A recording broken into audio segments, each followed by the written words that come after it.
네, 안녕하세요, 여러분. 저는 2021 청년주거 컨퍼런스 세 번째 토론회 슬기로운 연구생활 결과 공유의 사회를 맡은 서울시 청년주거 상담센터 김채란이라고 합니다. 벌써 3일 내내 보고 계셔서 제 얼굴이 이제 익숙하신 분들도 계실 것 같은데요. 슬기로운 연구생활 하면 떠오르는 게 있으시지 않으실까요? 작년에 핫한 드라마죠. 저도 참 재밌게 봤는데 슬기로운 연구생활이라는 주제로 청년 스스로 주거 문제를 찾고 해결 방안을 모색할 수 있는 작은 연구 모임을 서울시 청년주거 상담센터에서 지원하는 사업입니다. 연구 모임으로 참여한 청년들은 일상에서 느끼는 주거 문제에 관한 다양한 문제들을 자유주제로 삼아 연구를 진행하고 월별 정기 모임인 왓수다를 통해서 청년주거 상담센터와 연구팀 간의 네트워크를 강화하고 연구 모임들의 고민과 대안을 모색하는 시간을 창의적이고 심층적인 연구를 통해서 적극 지원하는 사업입니다.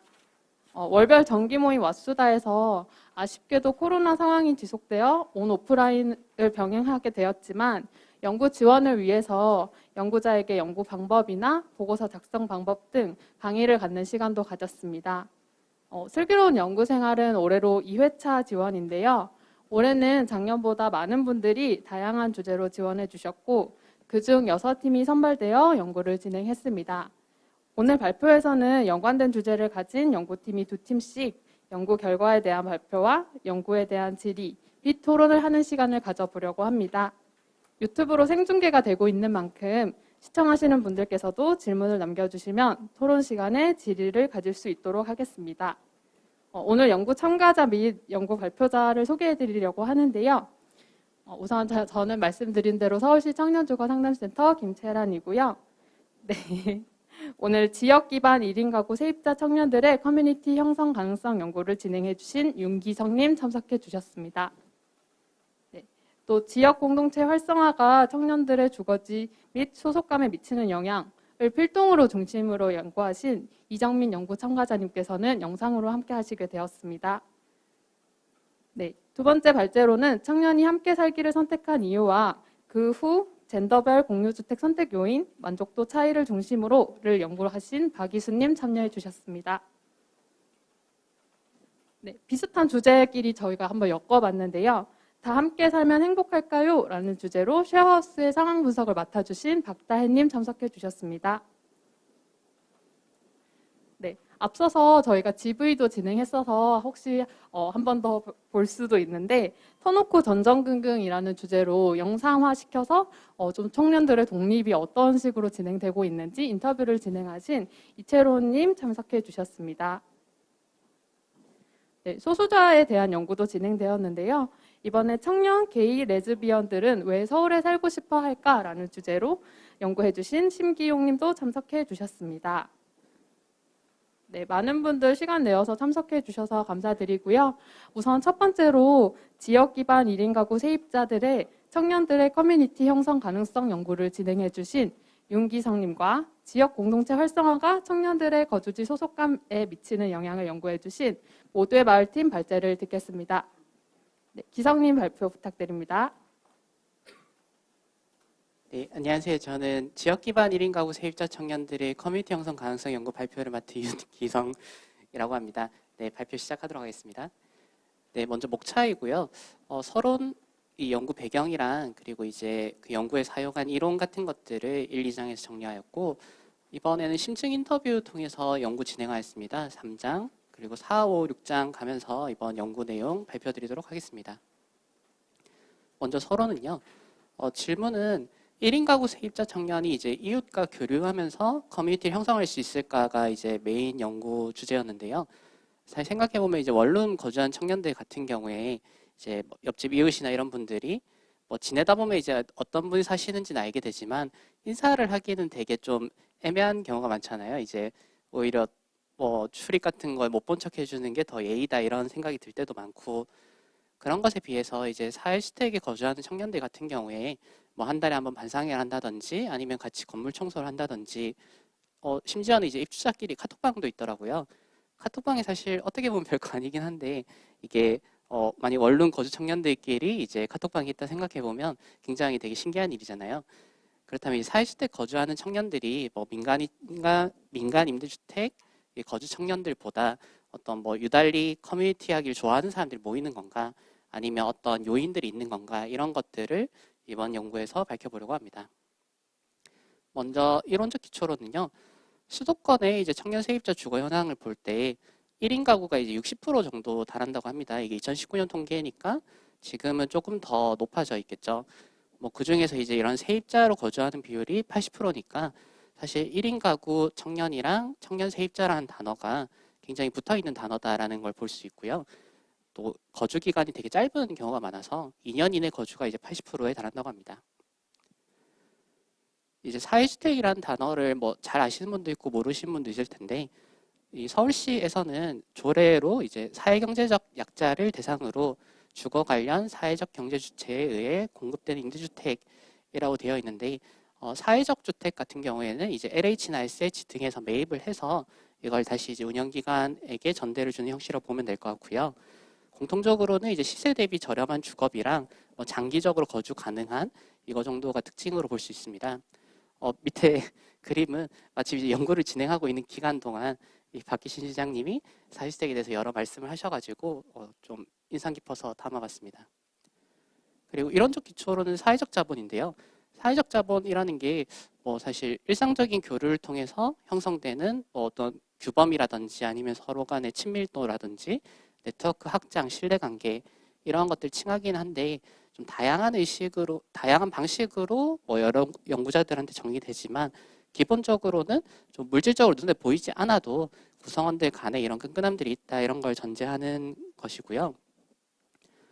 그리고 이들 간의 연결망의 관계가 좀 결속형이라 해서 좀 동일한 네트워크가 좀 끈끈한 것도 있고, 아니면 교량형이라고 해서 좀 개방되어 있는 좀 약한 연대감, 이런 것들이 있습니다. 이번에 심층 인터뷰에서는 총 12명을 대상으로 인터뷰를 진행하였습니다. 1대1로 개별 인터뷰 진행하였고요. 민간 임대주택 거주하는 청년 4명을 먼저 해서 민간 임대주택에서의 특성들이 사회주택에서는 좀 어떻게 다르게 보이나, 이런 것들을 하려고 노력하였습니다. 그리고 사회주택이랑 사회적 주택에 거주한 청년들 8명을 이렇게 해서 총 12명 인터뷰를 진행하였습니다. 이제 전입 동기는 이 인터뷰들 내용을 분석해 볼 때 다들 지역적으로 가까워서 오거나 아니면 경제적인 이유로, 뭐 특히 사회적 주택 거주하는 분들의 가장 큰 동기가 이제 경제적인 요인이 컸고요. 내가 이 가격에 여기 살 수 있다니, 뭐 이런 정도로 보시면 될 것 같습니다. 이제 그분들이 자치를 진행하는데요. 보통 원룸에서는 관리비를 이제 임대인한테 세입자가 내게 돼 있잖아요. 근데 사회주택에서는 이제 그분들끼리 우리가 한 달에 필요한 뭐 관리비, 공과금 이런 것들이 있으니까 얼마씩 걷어서 내자, 이런 식으로 건물을 자치 운영하는 모습을 볼 수 있는데, 이러한 것들이 세입자 인식을 약화시켜서 뭐 상대적으로 같은 을이긴 하지만 좀 더 나은 을이다. 그리고 가장 큰 건 이제 안전인데요. 같은 건물 사람들을 뭐 한 달에 한 번 반상회를 한다거나, 뭐 쉐어하우스 같은 경우에는 같은 건물에 아는 사람들이 있다거나, 이런 것들이 내가 굉장히 안전하다라는 인식을 준다는 것이죠. 예를 들면 또 사회주택 같은 경우에는 입주자들 대상으로 하는 교육이라든지, 입주하기 전에 사무국과의 면담도 하고, 뭐 카카오톡 단톡방에서 뭐 반찬도 나누고 이렇게 하다 보니까 느슨하지만 알고 있는 사람이라는 인식이 생기고, 내가 만약에 위기에 처했을 때 뭐 나라면 당연히 도와줄 거고 다른 사람도 날 도와줄 거야, 이런 인식이 생기는 것을 볼 수 있었습니다. 그리고 정서적 지지 효과인데요. 1인 가구로서 사실 가장 많이 느끼는 건 좀 외로운 감정일 것 같아요.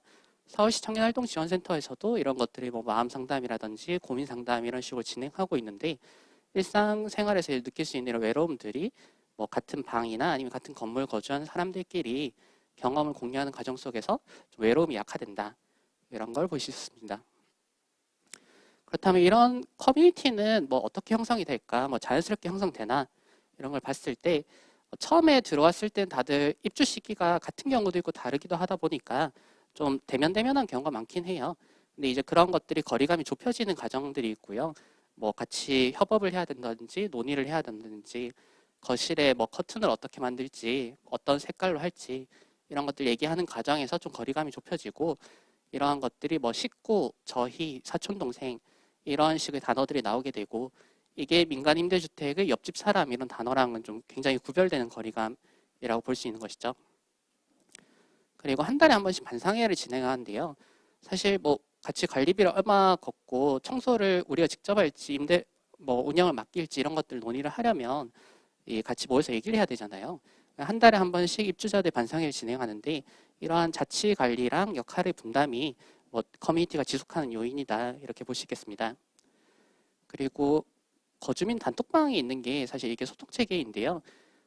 공지방 같은 경우에 뭐 공지방이랑 단톡방 이런 식으로 있는 경우가 많은데 뭐 둘 다 각자의 내용은 저희가 익히 잘 아는 것들일 것 같아요. 근데 이거를 만약에 일반 민간 임대주택 거주하는 청년들한테 임대인이 개설하거나 아니면 거주민끼리 개설했을 때 그 방이 유지될 것인가 이런 식으로 반증을 해보았을 때는 반상회라든지 이런 걸 하면서 이 건물에 대한 자치 관리가 선행이 되어야 이 단톡방 유지가 된다 이렇게 볼 수 있겠습니다. 그리고 커뮤니티실이 있는데요. 이 사회주택마다 이 커뮤니티실의 층수라든지 아니면 유형이라든지 이런 것들은 좀 각각 다른 모습을 볼 수 있고 표에서는 제가 인터뷰한 4개 주택에 대해서 커뮤니티실의 형태를 좀 정리를 해보았습니다. 커뮤니티실은 좀 물리적인 마주침의 공간이라고 볼 수 있겠고요. 사실 원룸이나 이런 거 거주할 때 그 방에 다른 사람들 초대하기엔 굉장히 좀 부담스러운 게 있잖아요. 프라이버시 침해도 있고 하니까.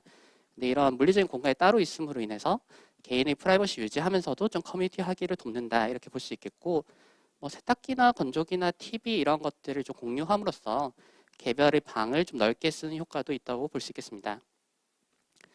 그리고 이렇게 개별 방에서 형성되는 커뮤니티가 좀 전체 건물로 좀 퍼져나가는 모습들을 볼 수 있고요. 특히 쉐어하우스 같은 경우에 이제 거주민들 간에 약간 식구라고 불리는 저런 좀 결속형의 끈끈한 사회자본이 형성이 된다면 그 자본을 토대로 우리 방 이런데 뭐 다른 방들도 비슷하겠지 이런 인식 속에서 전체 건물들 간에 좀 느슨하게 같은 건물 입주민이라는 이 커뮤니티가 형성된다 이렇게 볼 수 있겠습니다. 그리고 이렇게 형성된 커뮤니티가 좀 방간소음이나 층간소음, 뭐 쓰레기 문제 이렇게 사실 공동주택에 생길 수 있는 어떤 갈등들 이런 것의 완충제로 작용한다고 볼 수 있겠습니다. 좀 시사점은 사회주택이란 건 그래서 뭐냐라고 했을 때 주택으로 먼저 봤을 때 약간 디딤돌, 징검다리 이런 거라고 볼 수 있겠다. 사실 쉐어하우스나 원룸 형태가 많다 보니까 평생 거주할 것으로 좀 여기고 있지는 않은 것 같아요. 하지만 이제 소득이 아직 낮고 지역에 대한 연고가 없는 청년들한테 첫 마주치는 디딤돌이나 징검다리 역할이 될 수 있겠다 보고요. 이후에 이런 게 좀 유지가 되려면 투룸이라든지 국민주택 평수라든지 그 유형이 계속 확대될 필요가 있겠습니다. 그리고 입주자 커뮤니티는 결국에는 사실 좀 너무 가깝지도 않고 너무 멀지도 않게 유지되는 게 좀 중요하다라고는 할 수 있는데 저는 좀 궁금했던 거는 좀 그 거주민들 외에도 인근에 있는 세입자 청년들이랑도 같이 커뮤니티를 형성할 수 있을까? 이런 것들이 아직 좀 의문을 남긴 했고 사실 거주민들끼리만 해도 충분한데 굳이 또 근처의 지역 주민 모르는 사람 데려오기까지 또 그런 것도 있잖아요. 하지만 어쨌든 입주자 커뮤니티라는 게 서울에 내 같은 건물에 아는 사람 한두 사람 있다는 것이 세입자 인식을 약화시키고 안전하다는 인식을 주고 정서적 지지 효과를 준다. 그래서 이후에 좀 지역으로까지 이런 커뮤니티가 좀 확장이 된다 했을 때 개개별 거주민이 지역 주민이랑 교류해야 된다 이런 당위성은 사실 없는 것 같아요. 한편으로 이제 오히려 사회주택이 그 지역에서 어떠한 역할을 할 것이냐, 사회주택에 있는 커뮤니티실이나 뭐 근린 공간들이 어떤 역할을 할까 이런 고민들이 앞으로 좀 병행이 돼야겠다. 그러려면 이제 건물 지을 때 뭐 아니면 LH나 SH가 건물을 매입을 할 때 좀 그럴 수 있는 건물들을 매입하셔야겠다. 그래서 좀 맺는 말로 정리를 하면요. 사회주택의 커뮤니티 효과라는 건 결국 이 건물을 자체적으로 운영하는 관리 과정에서 세입자라는 점에 생기는 부정적 인식을 약화시켜주는 효과가 있고요. 그리고 주거지에 대해서 보다 안전하다 이런 인식을 주고 셋째로는 1인 가구로서 느끼는 이 정서적인 외로움이 거주민 간의 교류 과정에서 좀 해소된다 이렇게 볼 수 있겠습니다. 결론적으로는 갈등 상황에서의 완충작용을 할 수 있다 이렇게 보겠고요. 그런 커뮤니티가 형성될 수 있는 배경으로는 자치적인 운영이 제일 전제가 되어야 되고 이를 논의하기 위한 반상회, 단톡방, 커뮤니티실 이렇게 정리를 할 수 있겠습니다. 근데 이제 연구의 한계 같은 경우에는 사회주택이 그래서 어떠한 거고 요 거주민들 간의 커뮤니티가 어떻게 형성이 된다 이런 것들을 좀 정리를 하였는데요. 이것을 이제 민간 임대주택에 반영한다고 생각했을 때 이거는 좀 어렵겠는데 이런 생각이 많이 들었어요. 그래서 민간 임대주택까지 확장을 한다든지 할 때 사실 사회주택들이 많이 생겨나서 지역에 늘어나면은 그 거주민들끼리 교류를 하면서 자연스럽게 되지 않을까라는 인식이 크고요. 아니면 좀 민간 임대주택이 아까 얘기했듯이 자치적인 게 제일 먼저가 되어야 되니까 도대체 우리가 관리비를 얼마를 내야 되고 왜 내야 되고 이런 것들을 투명하게 하는 과정이라든지 아니면 마을 단위에서 좀 교류하는 프로그램들이 있으면 이런 사회적 자본을 증진하고 커뮤니티 형성하는 데 도움이 되지 않을까 이렇게 연구를 마치도록 하겠습니다. 네, 참고 문화입니다. 네, 발표 마치겠습니다. 감사합니다. 네, 기성님 감사합니다. 커뮤니티와 공동체에 대한 고민이 굉장히 많으신 걸로 이야기를 잘 들었고요. 인상적이었던 부분은 사회주택에 대한 어떤 효과 그리고 기대감까지 말씀해 주셔서 잘 들었습니다. 다음으로는 모두의 마을팀 발표가 있겠는데요. 아쉽게도 모두의 마을팀은 대학생으로 구성되어 있는 팀이라 좀 시험 기간과 겹쳐서 현장 참여는 오늘 어려우신 걸로 말씀을 주셔서 발제를 영상으로 대체하는 시간을 가지도록 하겠습니다. 그래도 지금 이정민님께서 네, 모두의 마을팀 분들께서 유튜브로 현재 같이 시청 중이라고 하시는데요.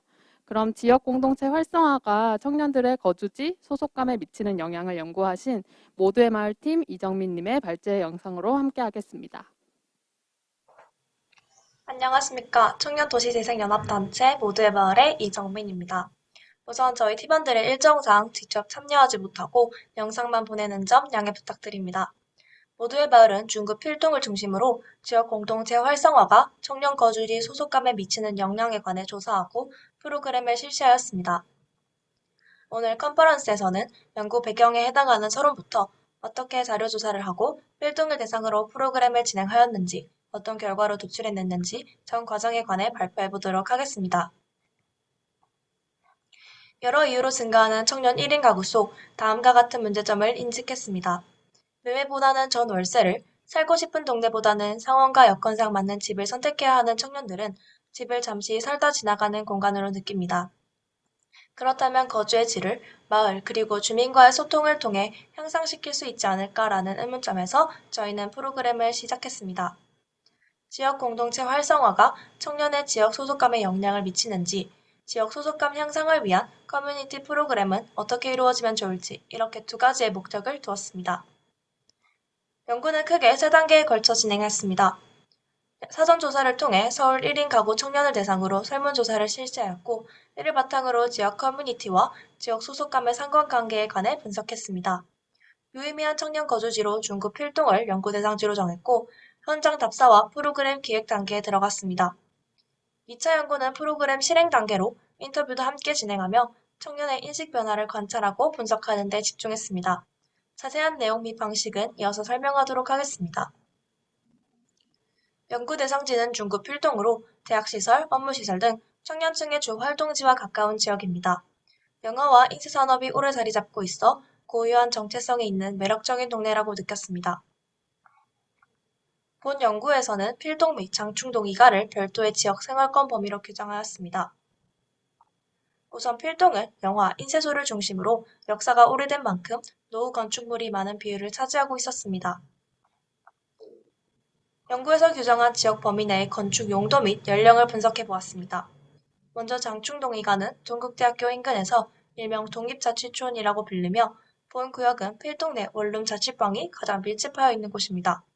비교적 양호한 상태의 건축물로 구성되어 있으며 생활 편의시설 및 접근성이 우수하여 만족도가 높은 것으로 나타납니다. 다음 필동 3가는 지도에서 볼 수 있듯이 동국대학교 황림관 인근이며 학교와 접근성이 뛰어나지만 다른 구역에 비해 좁은 골목이 많으며 생활 편의시설이 적고 노후된 주택이 밀집되어 있습니다. 필동 1, 2가는 지하철 4호선, 충무로역과 명동역에 인접해 있어 앞선 다른 구역과는 다르게 대학생보다는 직장인이 많이 거주하고 있습니다. 주택 노후도가 타 구역보다 심각하여 거주 환경은 좋지 않으나 백세권이라 접근성이 좋고 주변 상권으로 인해 주거 만족도가 높을 것으로 예상됩니다. 이러한 내용을 가지고 저희는 1차 연구에 들어갔습니다. 실거주자가 느끼는 지역 문제점과 이점을 파악하고 지역에 대하여 주민들의 관심도를 측정하기 위해 설문조사를 실시했습니다. 7월 17일부터 24일까지 일주일간 필동 장충동 이가에서 거주하는 청년 1인 가구를 대상으로 진행했으며 본 연구에서 청년은 만 15세에서 39세로 지정했습니다. 설문조사 결과 분석은 다음과 같습니다. 반경 1km 내에 동국대학교, 숭의여자대학교, 정화예술대학교가 있으며 인근 원룸 공급이 적어 상대적으로 필동에는 대학생 1인 가구가 많아 20에서 24세 응답자가 유독 많은 것으로 파악되었습니다. 주택 만족도 면에서는 인근 지역보다 비싼 편이라 가격 면에서는 만족스럽지 못하다는 응답이 많았습니다. 본 연구의 핵심 내용인 커뮤니티 현황에서는 60.8%가 현재 교류하는 이웃이 없으며 그 중에서 56.9%는 이러한 프로그램에 참여 의사가 있다고 답했습니다. 이는 커뮤니티 참여 의사는 있으나 그 기회가 없었기 때문이라고 유추됩니다. 설문조사를 통해 거주자로서 필동의 문제점이 무엇인지, 필동은 어떤 이점을 가진 동네인지 사실적으로 확인이 가능했습니다. 위 설문조사 결과 분석을 토대로 필동 1인 가구 청년들이 적극적으로 참여할 수 있는 커뮤니티 프로그램 기획 단계에 들어갔습니다. 필동 내의 마을 공동체를 위한 기존 시설 및 프로그램이 몇 가지 있다는 것을 발견했습니다. 첫 번째로 충무로 인쇄인 커뮤니티인 충무로다입니다. 충무로 인쇄인들로 이루어진 단체로 인쇄 산업 활성화를 목표로 하는 모임입니다. 인쇄인들의 작업 환경 및 권익에 관해 논의하고 기술과 장비 속 뒤처지지 않도록 정기 스터디도 가지는 모임입니다. 다음으로 예술통입니다. 필동과 남산골 한옥마을 일대를 중심으로 유휴 공간을 활용해 재창조된 복합문화 공간을 기획하고 활용합니다. 주민들이 예술을 통해 자신들의 마을을 바꾸고 함께 살려나가는 활동을 진행한다는 점에서 의미가 있습니다. 이외에도 다음과 같은 모임이 있습니다. 공동체는 마을의 물리, 경제적 환경들을 개선하고자 노력하고 있으며 마을 문제를 종합적으로 개선 중에 있습니다. 하지만 이 속에서 저희는 청년들을 위한 공동체가 부족하다고 느꼈습니다. 청년들이 모여서 즐길 수 있는 마을 공동체 활성화 프로그램을 기획 및 실행하고자 2차 연구를 진행했습니다. 참가자를 대상으로 참가 전후 개별 인터뷰를 진행하고 분석하여 마을 공동체 프로그램이 개인에게 미치는 영향과 마을 공동체 활성화 측면에서의 영향을 알아보기 위해 노력했습니다. 프로그램을 통해 전후가 비교될 수 있도록 프로그램 참가자를 대상으로 사전, 사후 인터뷰를 진행했습니다. 인터뷰 내용은 추후 기획된 프로그램 내 일부 반영하여 참여자들의 주제별 관심도 및 소속감 증진에 도움이 될 수 있도록 했습니다.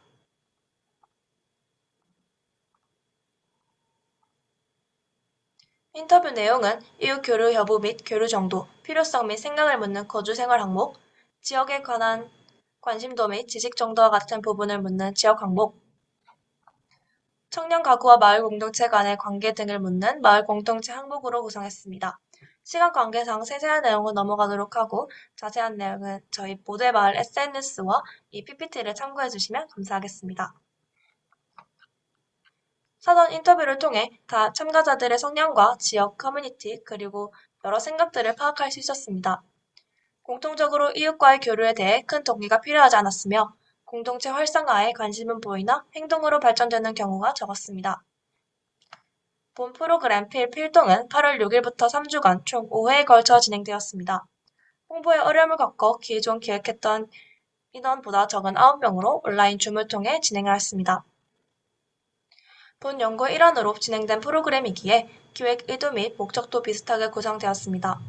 모두의 마을에서 진행하는 프로그램을 통해 필동에 거주하는 청년들이 자신의 거주지에 관심을 갖고 더 나아가 이웃들을 사귐으로써 거주하는 동네에 대한 소속감과 애착을 형성하고자 기획되었습니다. 1차 시에는 오리엔테이션 및 필동을 알아보는 시간을 가졌습니다. 낯설지만 같은 동네를 공유하는 사람들이 모여 많은 이야기를 나눌 수 있었던 시간이었습니다. 2차 시는 게임을 통해 필동 곳곳을 둘러보았습니다. 루드뷰와 사진을 활용하여 온라인 한계를 극복하고자 노력했습니다.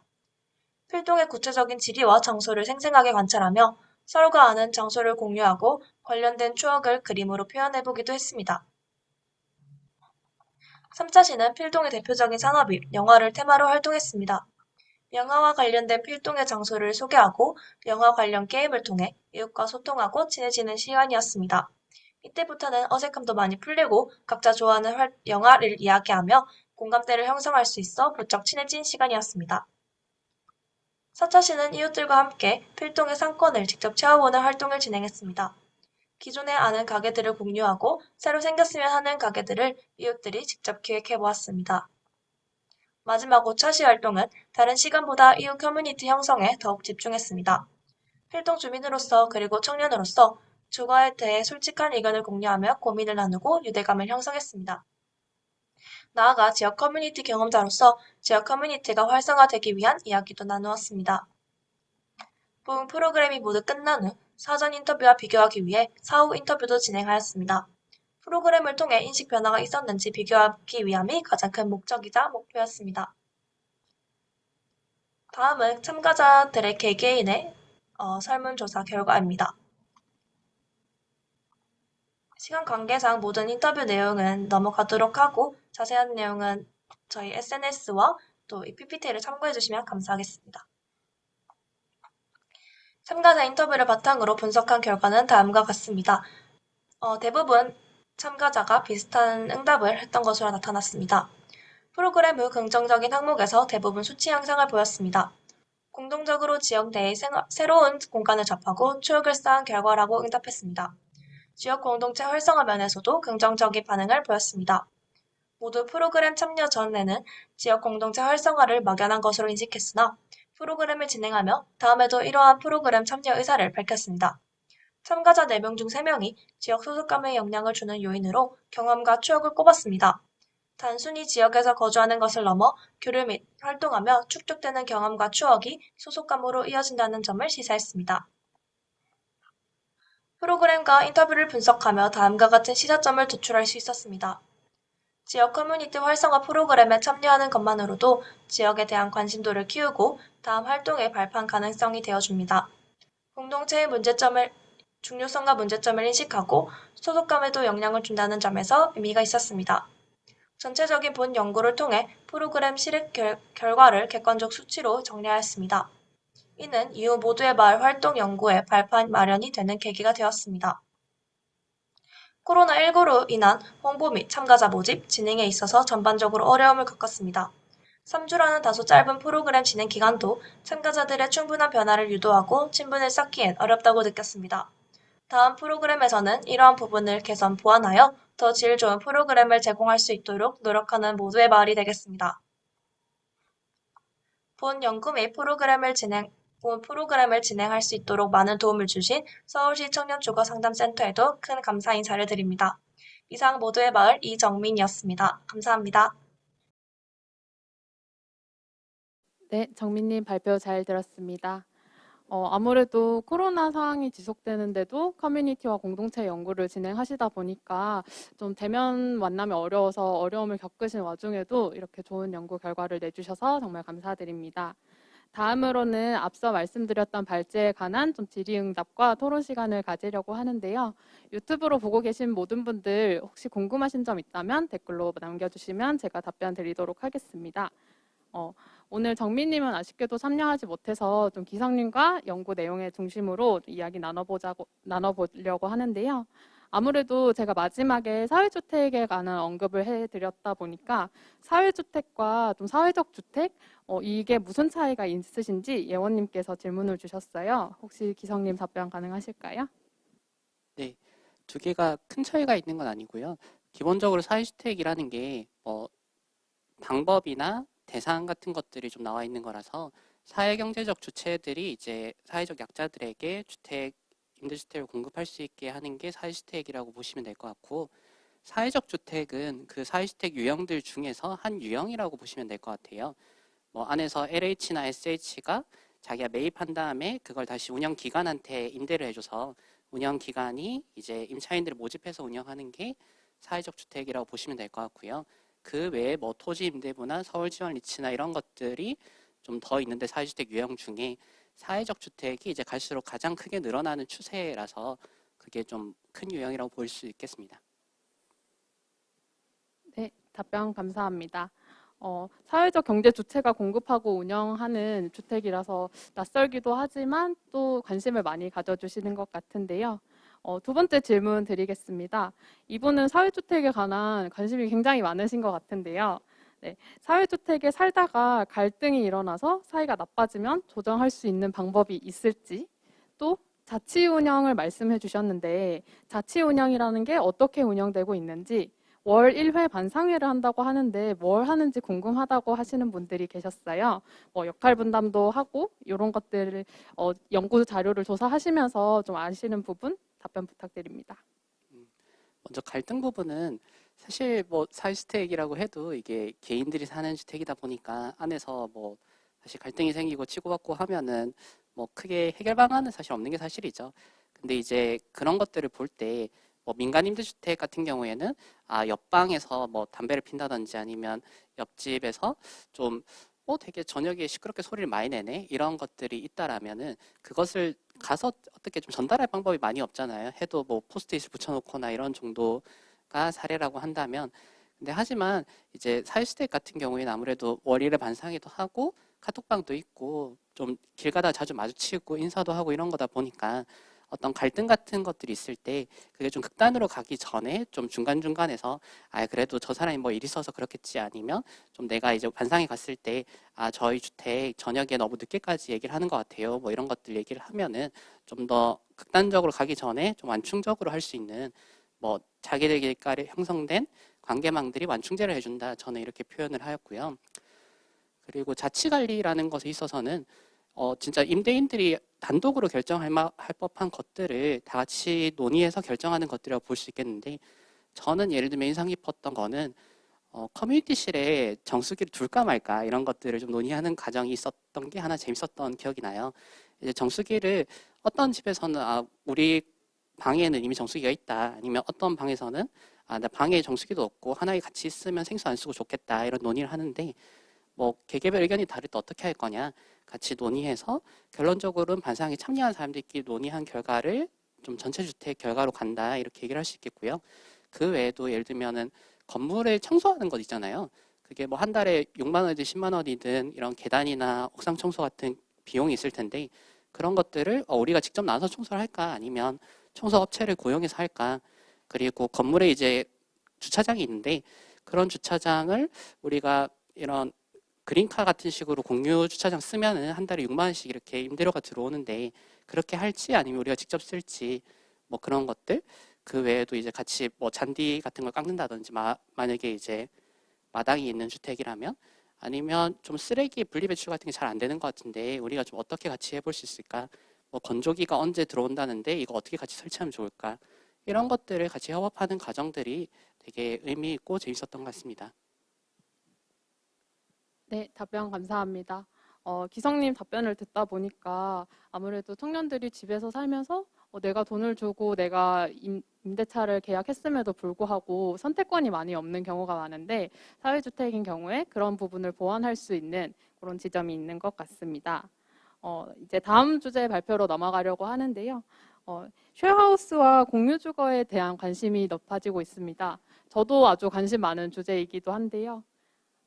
청년들이 함께 살기 선택한 이유, 그리고 그 후 젠더별 공유주택 선택 요인과 만족도 차이를 중심으로 연구하신 박이수님과 함께 살면 행복할까요? 라는 주제로 쉐어하우스의 상황 분석에 대해서 연구해 주신 행복한 고민팀 박다혜님의 연구 발표가 있겠습니다. 네, 박이수님 발표 부탁드립니다. 네, 안녕하세요. 저는 청년이 함께 살기를 선택한 이유와 그 후를 젠더별 공유주택 선택 요인과 만족도 차이를 중심으로 연구를 진행한 박이수라고 합니다. 먼저 제가 이 연구를 시작하게 된 배경에는 이제 공유주택이 민간에서뿐만 아니라 공공에서도 청년 주거 대안으로서 공급을 계획하고 있다는 것을 알았고요. 그렇다면 청년들이 정말로 함께 살기를 원하는지, 실제로 함께 살기를 경험해 본 사람들의 이야기를 먼저 들어볼 필요가 있다라고 생각을 했습니다. 그래서 공유주택을 경험한 사람들 대상으로 설문조사를 진행을 하였고요. 그 전에는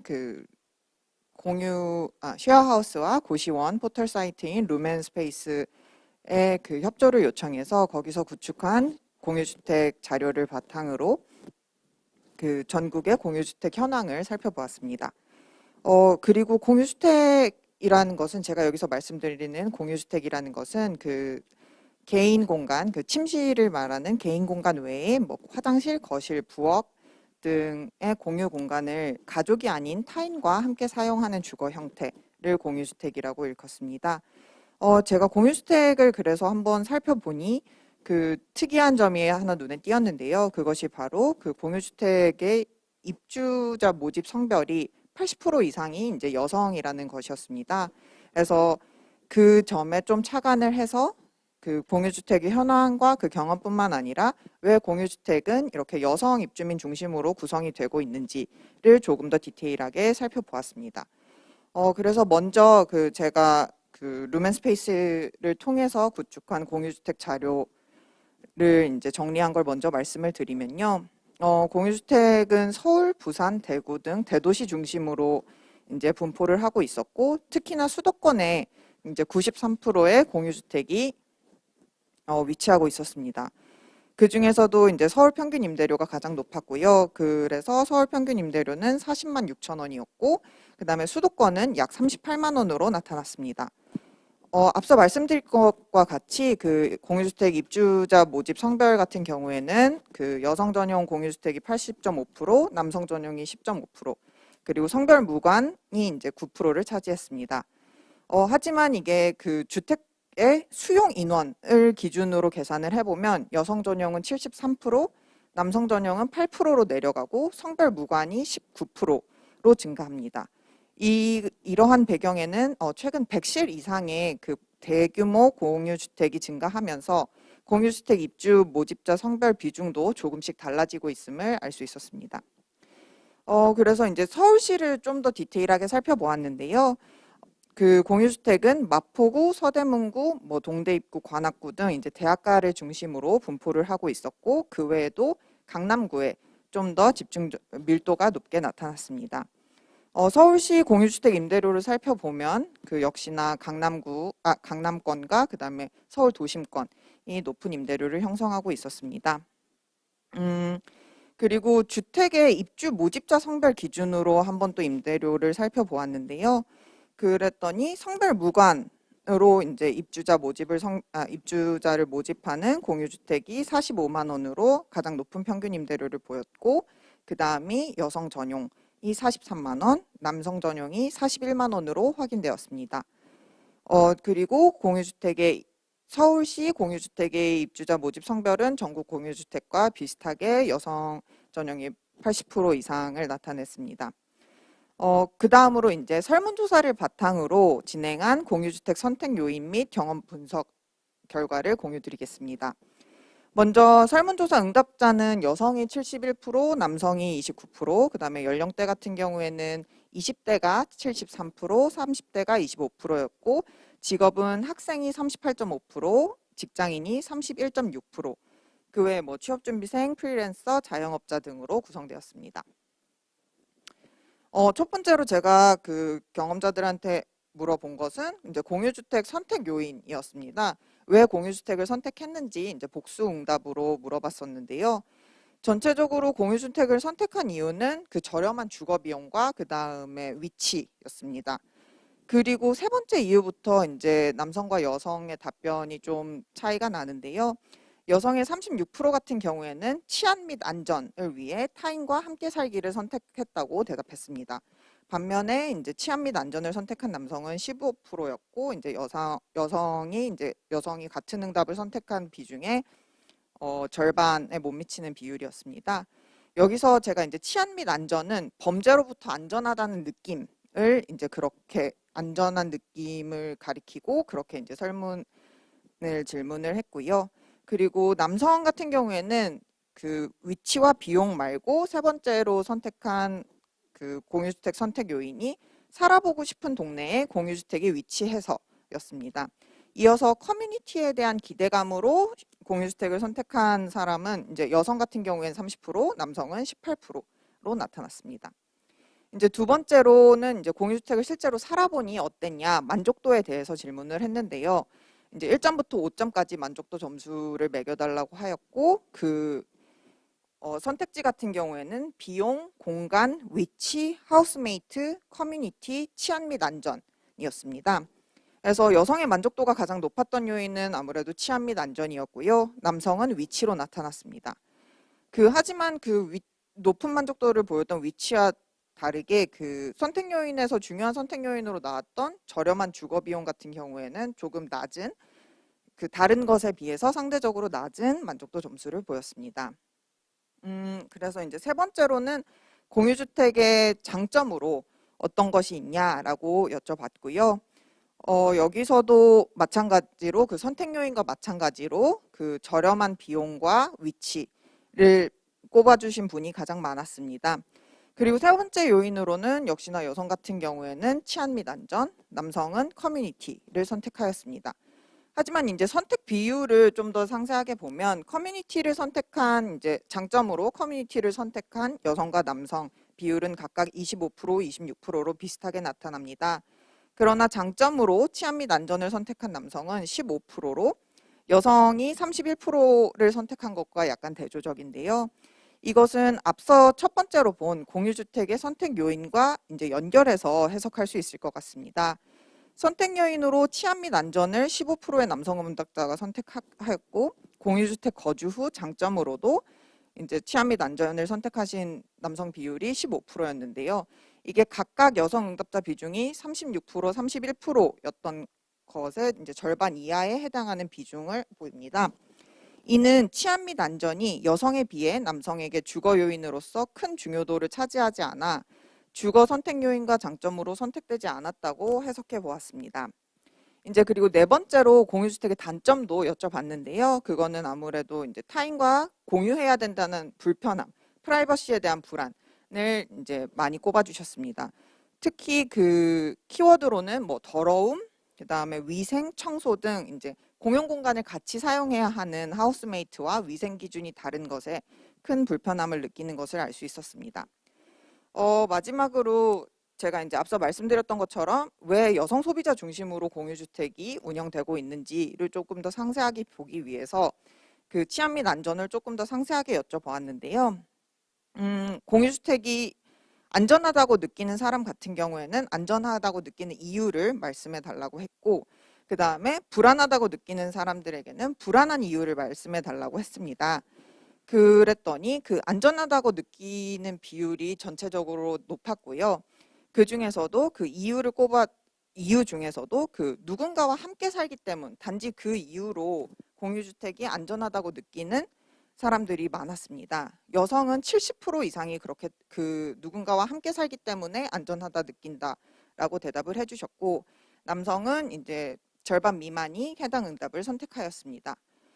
공유주택에서 특히 여성 같은 경우에는 누군가의 존재만으로도 안전하다고 느끼는 효과가 있다는 것을 알 수 있었습니다. 또한 공유주택 동네 특성 혹은 주변 환경 또한 그 치안 및 안전, 그 안전하다고 느끼는 것에 작용을 하여 여성, 남성 모두 30%가 넘는 비중이 해당 요소로 인해 안전하다고 느낀다고 대답하였습니다.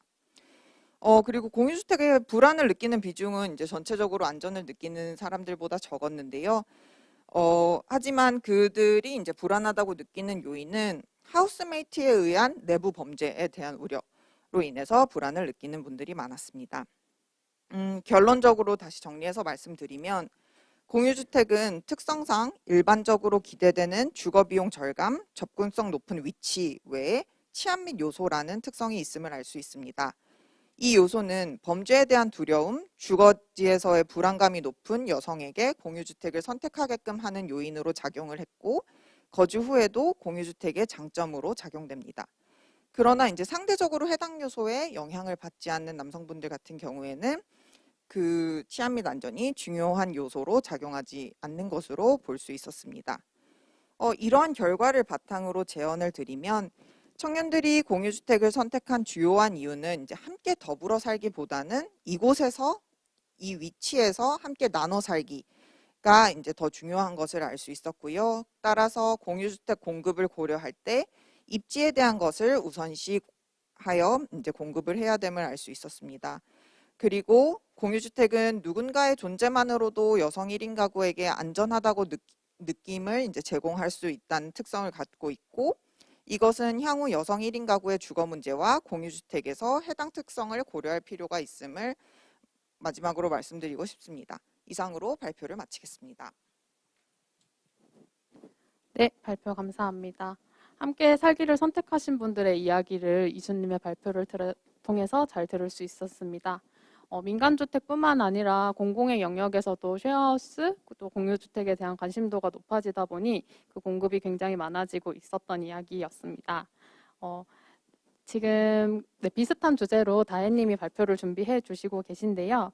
이수님이 시간 관계상 자리를 비워야 하셔서 좀 제가 갑작스럽긴 하지만 간략하게 질문 몇 가지를 드리려고 하는데요. 유튜브로 지금 댓글을 남겨주셨어요.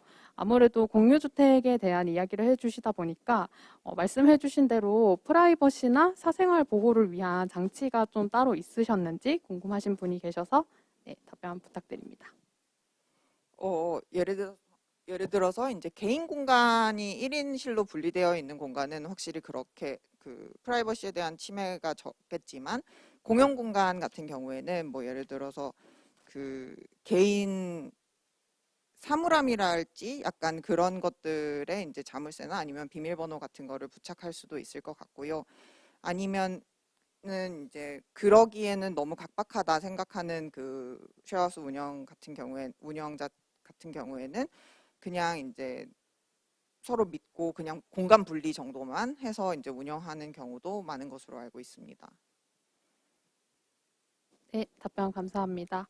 마지막으로 이수님이 제언도 해주셨지만 연구를 진행하시면서 느낀 점이나 간략하게 한마디 부탁드릴 수 있을까요? 네.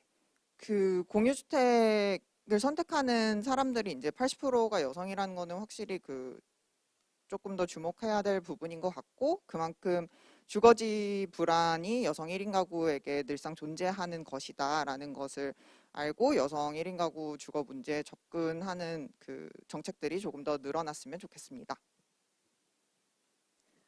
네, 감사합니다. 저도 서울에서 살아가는 여성 1인 가구로서 굉장히 공감되는 내용이 많이 포함된 발제였습니다. 다음으로는 다혜님이 준비하고 계신데요. 네, 다 함께 살면 행복할까요? 라는 주제로 쉐어하우스의 상황 분석에 대해 연구하신 행복한 고민팀 박다혜님이 발표해 주시겠습니다.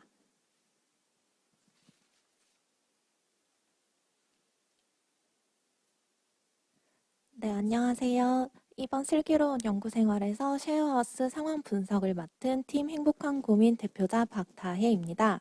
네, 저희는 다 함께 살면은 정말 재밌는 일들만 있을지 아니면 여러 장점과 단점이 있을지 이것들을 한번 알아보는 연구를 진행을 하였습니다. 네, 저희 결과 보고는 연구에 대한 소개, 그리고 연구에 대한 과정, 그리고 연구에 대한 결과, 그리고 마치면서 쉐어하우스에 관해서 어떠한 고민들이 있는지 나눠보는 시간을 순서로 진행을 하겠습니다. 네, 제일 먼저 저희 연구 소개입니다. 2020년 기준 1인 가구 비율은 약 31.7%로 매년 점차 높아지는 추세를 가지고 있습니다. 이러한 흐름에 맞게 쉐어하우스에 대한 선호도도 함께 높아지고 있는데요.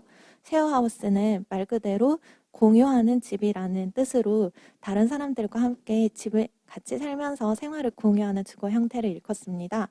그래서 저희는 이 세 가지 생각에서 연구를 출발을 했는데요. 네, 1인 가구가 증가하고 지방 청년의 서울 상경이 증가하면서 여러 이유로 다양한 주거 형태가 등장하고 있고 이 중에서 쉐어하우스가 증가하는 데서 좀 더 쉐어하우스를 알아보고자 하는 계기로 연구를 시작하게 되었고요. 그리고 이 쉐어하우스의 현황을 파악해서 쉐어하우스 입주 시에 많은 사람들이 알아야 될 사항, 그리고 현재 쉐어하우스에서 일어나는 일들, 그리고 장점과 단점, 개선점을 파악하기 위해 상황 조사를 하기로 하였습니다. 그래서 저희가 이번에 쉐어하우스 상황 조사를 하기 위해 선택한 방법은 실제 거주자를 대상으로 인터뷰를 하는 방법이었는데요. 네, 설문조사를 통해서 얻는 것보다 좀 인터뷰를 통해서 질적으로 풍부한 자료를 얻기 위해서 실제 쉐어하우스 생활을 했던 거주자들 7명을 대상으로 연구를 진행하였고 이로 인해서 좀 더 생동감 있는 연구 자료를 얻게 되었습니다. 네, 그리고 저희의 연구 과정을 소개를 드리겠습니다. 네, 저의 연구 과정은 다음과 같습니다. 네, 먼저 쉐어하우스 현황을 조사하였습니다. 네, 인터넷 커뮤니티나 관련 공고문 등을 통해서 쉐어하우스의 입주자 모집 과정, 그리고 쉐어하우스를 운영하는 다양한 기관들 등을 조사하였습니다. 네, 그리고 이 다음으로는 인터뷰를 진행하였는데요. 실제 쉐어하우스 거주자를 대상으로 질적 연구를 진행하기 위해서 인터뷰를 진행하였습니다. 그리고 이러한 인터뷰를 바탕으로 실제 쉐어하우스에서 일어나는 경험들을 에세이 형식으로 구성을 하였고, 그리고 다양한 에피소드를 통해서 문제점과 개선점을 파악하는 시간을 가졌습니다. 그리고 그 경험담들을 통해서 마지막으로 쉐어하우스 입주 시에 어떤 점들을 알아야 하는지, 좀 더 유념을 해야 될 사항들이 있는지에 대한 안내 자료를 정리하였습니다.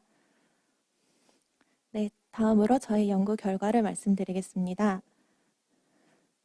네, 제일 먼저 쉐어하우스 현황 조사 결과입니다. 네, 쉐어하우스에는 공공기관에서 위탁 운영을 하는 방식이 있었고요. 그리고 개인이 운영하는 방식, 기업이 운영하는 방식, 총 3가지로 나눌 수 있었습니다. 네, 공공기관에서 위탁 운영하는 쉐어하우스는 SH나 LH 사이트에 올라오는 공고문을 참고할 수 있었고, 개인이 운영하는 쉐어하우스나 기업이 운영하는 쉐어하우스는 네이버 부동산 커뮤니티나 대형 플랫폼의 광고를 사용하는 방식으로 이루어져 있었습니다. 네, 그리고 쉐어하우스의 시설과 면적, 임대료는 매우 다양했습니다. 그리고 1인 1실을 사용하는 경우도 있고 2인 1실, 4인 2실 등 개인실 그리고 다인실 다용실 사용에 따라서 임대료가 많이 달랐고, 그리고 공용 거실을 쓰는지 공용 화장실을 사용하는지 등 공용 공간을 얼마만큼이나 사용하는지에 따라서 임대료가 천차만별로 매우 다양하였습니다. 네, 그리고 저희가 인터뷰 진행한 결과를 말씀드리겠습니다. 네, 저희는 인터뷰를 질적 연구를 위해서 전원 인터뷰를 모두 다 진행을 하였고, 총 7명을 대상으로 진행하였습니다. 인터뷰 대상은 남성 3명, 여성 4명이었고, 쉐어하우스 주 고객층인 20대에서 30대를 대상으로 하였습니다. 그리고 인터뷰를 실시할 때는 공공기관에서 위탁 운영하는 쉐어하우스, 개인이 운영하는 쉐어하우스, 그리고 관광지역 내에서 이루어지고 있는 쉐어하우스, 그리고 학교 인근이나 아니면 해외까지도 다양한 쉐어하우스 거주자들을 인터뷰하였습니다. 그리고 이들을 인터뷰한 결과에 따르면은 쉐어하우스 생활의 장점은 다음과 같습니다. 일단 제일 먼저 사회초년생한테 제일 큰 인기를 끌고 있었는데요. 그 이유는 저렴한 보증금과 월세를 들 수 있었습니다. 그리고 특히 여성 가구에게는 1인 거주보다 보안 문제에서 안심된다는 점에서 큰 인기를 끌고 있었고, 그리고 혼자 살아가는 것보다 타인과 어울리는 것을 선호하는 사람들이 많이 선호하였습니다. 그리고 이제 사회초년생이 아니더라도 주거 비용에 큰 투자를 하고 싶지 않은 사람들, 정말 집은 그냥 잠만 자면 된다라고 생각하는 사람들도 많이 이용하고 있었습니다. 그리고 이 연구를 통해 얻은 쉐어하우스의 단점은 다음과 같습니다. 쉐어하우스는 아무래도 다른 사람들과 공간을 같이 공유하기 때문에 사람들 간의 갈등이 매우 큰 일들이 좀 많았습니다. 그래서 그 갈등은 입주민 간에 일어나는 것도 있었고, 입주민과 호스트 간에 이루어지는 것도 있었습니다. 그리고 공공기관에서 위탁 운영하는 쉐어하우스의 경우는 운영기관에서 관리가 많이 소홀하였고, 그리고 쉐어하우스 커뮤니티 운영도 많이 소홀한 점이 있었습니다. 그리고 쉐어하우스 공동생활에서의 관리 규정이 좀 부재시할 때는 좀 많은 문제가 이루어졌고, 그리고 공과금 납부 같은 경우에도 자기가 쓴 만큼 납부하는 것이 아니라 전체 공과금에서 사람 수대로 나누다 보니까 이제 어떤 사람은 적게 썼는데 더 많이 내야 되고, 어떤 사람은 많이 썼는데 적게 내는 등 불공평한 문제가 많다고 대답을 했습니다. 네, 그리고 이러한 인터뷰를 바탕으로 저는 에세이를 구성하였는데요. 실제 인터뷰 대상자의 동의를 얻어서 실제 쉐어하우스 거주 경험담을 에세이 형식으로 구성하였습니다. 네, PPT에 보시면 이렇게 몇 년 전 본가로부터 독립을 결심한 DC는 이렇게 시작되는 이야기대로 이제 에피소드를 담아서 구성하였는데요. 시간 관계상 이는 생략하도록 하겠습니다. 네, 그리고 이런 인터뷰를 바탕으로 쉐어하우스에 입주 시 알아야 할 안내 자료를 정리를 하였습니다. 네, 이제 간단하게 몇 가지 말씀을 드리자면은 네, 쉐어하우스에 입주하실 때 내가 쓸 수 있는 개인 공간이 어떻게 되는지 그리고 공용 공간이 어떻게 되는지를 확인하는 것이 좋을 것 같습니다. 네, 쉐어하우스마다 즉 사용할 수 있는 공간들이 매우 다양하기 때문에 네, 어떤 곳은 개인 화장실을 쓰는 곳이 있고 어떤 곳은 공용 화장실을 쓰는 곳이 있기 때문에 이것이 중요한 사람들은 특히 꼼꼼하게 확인하는 것이 좋을 것 같고요. 그리고 두 번째로는 시설 점검인데 일반적인 주거 공간과 마찬가지로 건물의 연식이나 수압 등을 체크리스트를 통해서 알아보는 것도 중요한 것 같습니다. 네, 그리고 공과금을 어떻게 내는지 방법도 확인하는 것이 좋을 것 같습니다. 네, 개인이 납부하는 것인지 아니면은 뭐 월세에 포함되어 있는 것인지 아니면 전체 공과금에서 입주자의 수대로 나누는 것인지 이것들을 확인하는 것이 좋을 것 같고요. 그리고 만약에 커뮤니티 시설을 보유하고 있는 쉐어하우스 경우에는 커뮤니티 시설이 제대로 이루어져 있는지도 확인하는 게 좋을 것 같습니다. 이제 약간 좀 관리가 안 되는 쉐어하우스들도 많기 때문에 이런 것들을 중요하게 여기시는 분들이라면 꼭 확인해 보는 것이 좋을 것 같습니다. 네, 그리고 이제 공용 규정 확인입니다. 이제 아무래도 같이 사는 분들이 있기 때문에 다 같이 지켜야 되는 공용 규정이 있는지 확인해 보시고 그리고 같이 지낼 분들이 어떤 분들인지 인사라도 한번 나눠보시고 그리고 쉐어하우스에 문제가 발생을 했을 때는 어떠한 방식으로 해결이 되는지 그리고 호스트나 관리인이 상주하는지도 알아보시는 것이 좋을 것 같습니다. 네, 그리고 저희가 연구를 진행하면서 느낀 점들을 말씀드리겠습니다. 네, 공공기관에서 위탁 운영하는 경우 저희가 제일 중요하게 생각한 것은 쉐어하우스 관리자의 필요성이었습니다. 아무래도 공공기관에서 위탁 운영하는 쉐어하우스 경우에는 상시 거주하는 관리인이 많이 없기 때문에 이런 관리인이나 입주자 대표가 있어서 쉐어하우스를 전체적으로 관리할 수 있는 사람이 있으면 좋지 않을까 생각을 해보게 되었습니다. 네, 그리고 두 번째로는 새로운 쉐어하우스 모델 도입입니다. 네, 지금은 1인 가구 말고도 친구나 애인 혹은 가족과 함께 동거를 하는 형태들도 굉장히 많아지고 있는데요. 이런 사람들과 함께 보증금을 부담하며 법적으로 보호받을 수 있는 다양한 쉐어하우스 모델이 도입된다면 어떨까 하는 생각을 하게 되었습니다. 네, 그리고 마지막으로 청년 관련 주택 정책 확대인데요. 아무래도 쉐어하우스를 이용하는 많은 나이 연령층들이 이제 청년들이고 대부분 사회초년생이나 금전적, 주거적 부담을 느끼고 쉐어하우스를 이용하기 때문에 이런 쉐어하우스만 계속 이렇게 늘어나는 것보다는 청년 주거에 관한 궁극적인 해결 방안이 필요하지 않을까.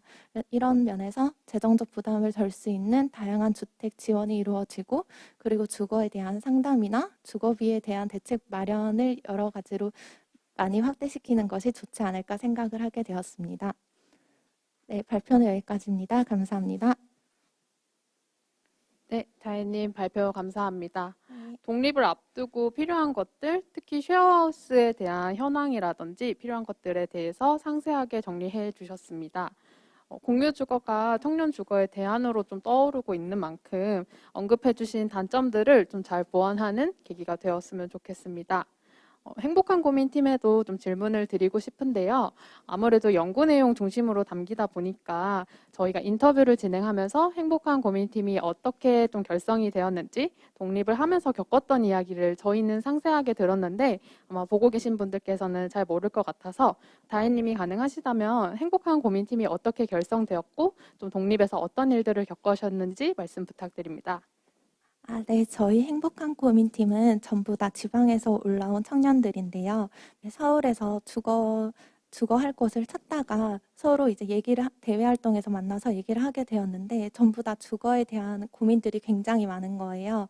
그래서 이러한 주거에 대해서 한번 얘기를 나눠보다 마음이 좀 많이 잘 맞게 되었고 그리고 사실 대표자인 제가 맨 처음 서울에 올라왔을 때 쉐어하우스에서 살을 했던 경험이 있었거든요.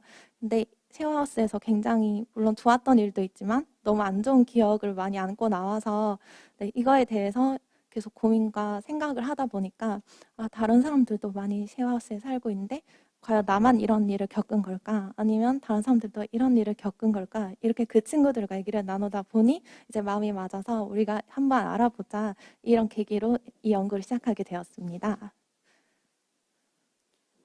네, 답변 감사합니다.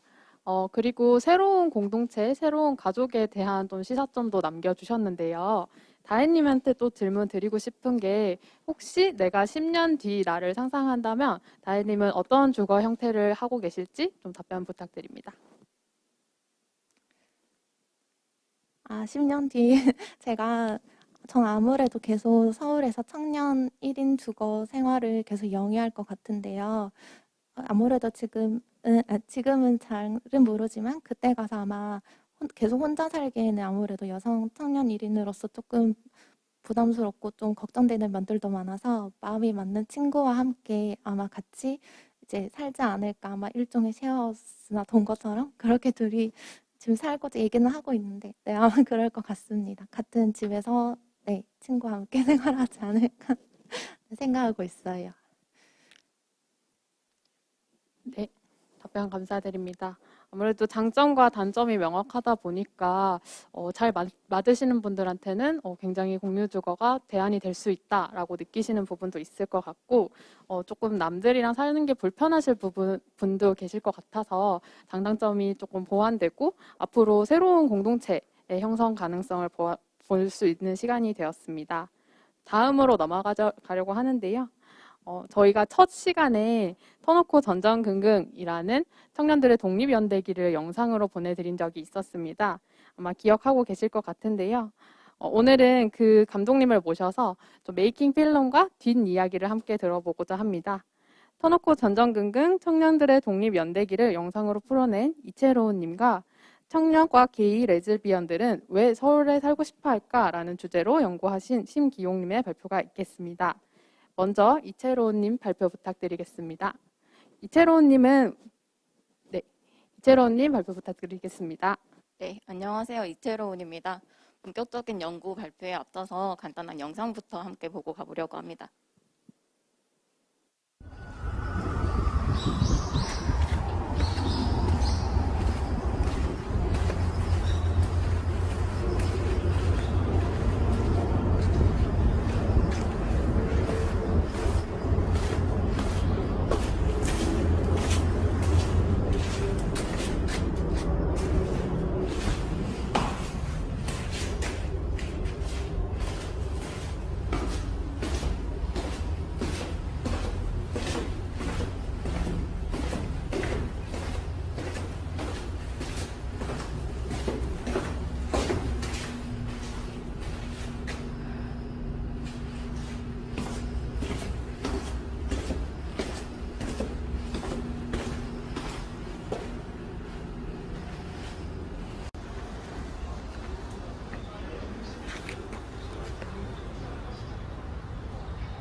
네, 방금 소개됐던 영상 속에 있는 건물들은 제 연구의 배경이 됐던 장소이기도 한데요. 제가 가족들하고 독립을 하고 처음으로 살았던 두 집의 주변 환경을 찍은 영상입니다. 첫 번째 집은 금천구 소재에 있는 재개발 아파트였어요. 방금 봤던 그 어두운 지하로 가는 길은 아파트 관리 사무실이었는데요. 정말 들어가는 것조차 무서운 이곳이 정말 관리 사무실이 맞나? 라는 생각이 들 정도로 열악한 환경으로 운영되고 있었어요. 그리고 두 번째 집은 후암동 소재의 연립주택이었습니다. 첫 번째 집 같은 경우에 노후로 누수가 계속 발생하고 있는 상황이었고 집주인이 재개발을 앞두고 집을 판매한 상태여서 새로운 집을 구해야 됐어요. 그렇다 보니까 이렇게 집을 보고 다니는데 전세로 1억 5천 이내의 집을 구하는 일이 정말 힘들었고 전세 매물이 거의 없더라고요. 그래서 이렇게 언덕으로 서울에 언덕이 있는 지역들을 돌아다니다가 고양이가 굉장히 많은 동네를 발견했습니다. 그래서 고양이가 사람을 보고도 도망가지 않더라고요. 그래서 혼자 살아가는 게 좀 무섭기도 하고 막막하기도 한데 고양이가 사람을 보고도 도망가지 않으면 이 동네는 1인 가구 청년들도 품어줄 수 있는 동네겠구나라는 생각으로 제가 자리를 잡게 됐고요. 고양이들은 품어줄 수 있었지만 20년 이상 된 노후화된 시설은 저를 품어주지 못해서 이 집 역시 곰팡이와 누수 문제로 그리고 집주인이 건물을 팔게 되면서 제가 다시 집을 구해야 되는 상황이 됐습니다. 그래서 이 두 가지 집에서 거주하던 제가 1년 후에 나는 어디에 살고 있을까? 어떤 방식으로 살고 있을까?라는 물음을 던지게 됐고 주거 취약 계층으로 분리되고 있는 청년들과 함께 1년 후에 우리는 어디에 살고 있을까? 라는 그 물음에 답할 수 없는 청년들과 함께 터놓고 전전긍긍이라는 주거 실험을 함께 하게 됐습니다. 저희 같은 경우에는 경기도에 거주하면서 뭐 학업이라든가 취업 준비를 이유로 고시원이라든가 쉐어하우스 형태로 거주하고 있는 청년, 그리고 오피스텔에 10년 이상 거주하고 있는 청년, 그리고 저처럼 전세 형태를 고집하고 있지만 전세 매물이 없어서 혹은 아니면 전세 재계약을 거부당해서 새로운 집을 구해야 되는 청년, 반려동물이 있어서 반려동물과 함께 거주할 수 있는 집을 찾는 청년 등 총 6명의 청년이 이번 주거 실험에서 함께하게 됐고요. 터놓고 전전긍긍은 4개월 동안 진행된 실험으로 정말 청년들이 나는 어디 살 수 있을까? 내가 살고 있는 집보다 더 나은 환경? 아니면 정말 나를 품어줄 수 있는 집이 있을까라는 물음을 주제로 자신의 삶과 일상의 영역에서 진행한 굉장히 생존을 위한 주거 실험이었습니다. 저희 같은 경우는 총 6명이 집을 구하는 데 있어서 기준을 정했는데요. 일단 개인 자금은 5천만 원, 그리고 전세 대출 제도를 이용했을 때 전세 기준은 2억 원, 그리고 월세 형태로 거주를 하는 경우에는 월세 부담금이 60만 원 이내인 집을 일단 조건으로 잡았고요. 원룸과 반지층의 경우에는 집을 구하는 거에 있어서 목록에서 제외했습니다. 그렇게 진행을 했고 저희 같은 경우 연구가 조금 다른 분들이랑 다른 형식으로 진행되다 보니까 변수가 굉장히 많았어요. 그래서 집을 구하지 못하거나 조금 어려운 상황이 될 수 있겠구나라는 정도로 저희가 예상을 했었는데 변수는 굉장히 다양한 형태에서 발생이 됐습니다. 저희가 4개월이 넘는 동안 같이 주거 실험을 같이 진행했는데 볼 수 있는 매물이 5개 미만이었어요. 그러니까 아무리 부동산에 전화를 해도 2억 원 미만의 집은 볼 수가 없더라고요. 심지어 전세, 중소기업에 거주하는 청년이나 서울시 청년이 지원을 받아서 할 수 있는 전세 상품을 문의하는 경우에는 굉장히 단호하게 그런 집이 거의 없다고 말씀을 하셨습니다.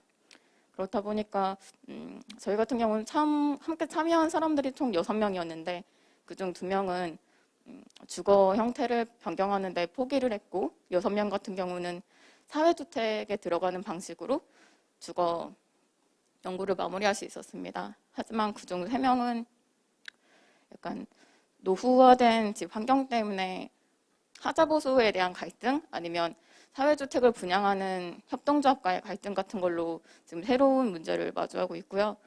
그렇다 보니까 우리가 정말 살 수 있는 집을 안전하게 연대할 수 있는 집을 구할 수 있을까라는 저희의 실험은 아직 끝났다기보다는 진행 중이라고 말씀드리고 싶네요. 저희가 같이 인터뷰를 진행한 내용들은 터놓고 전전긍긍이라는 영상물로 지금 업로드가 된 상황인데 저희가 사실 처음에 연구를 진행했을 경우에 기획했던 게 저희가 집을 보러 다니는 상황이라든가 아니면 집을 구하고 소개하는 영상까지 담고 싶었어요.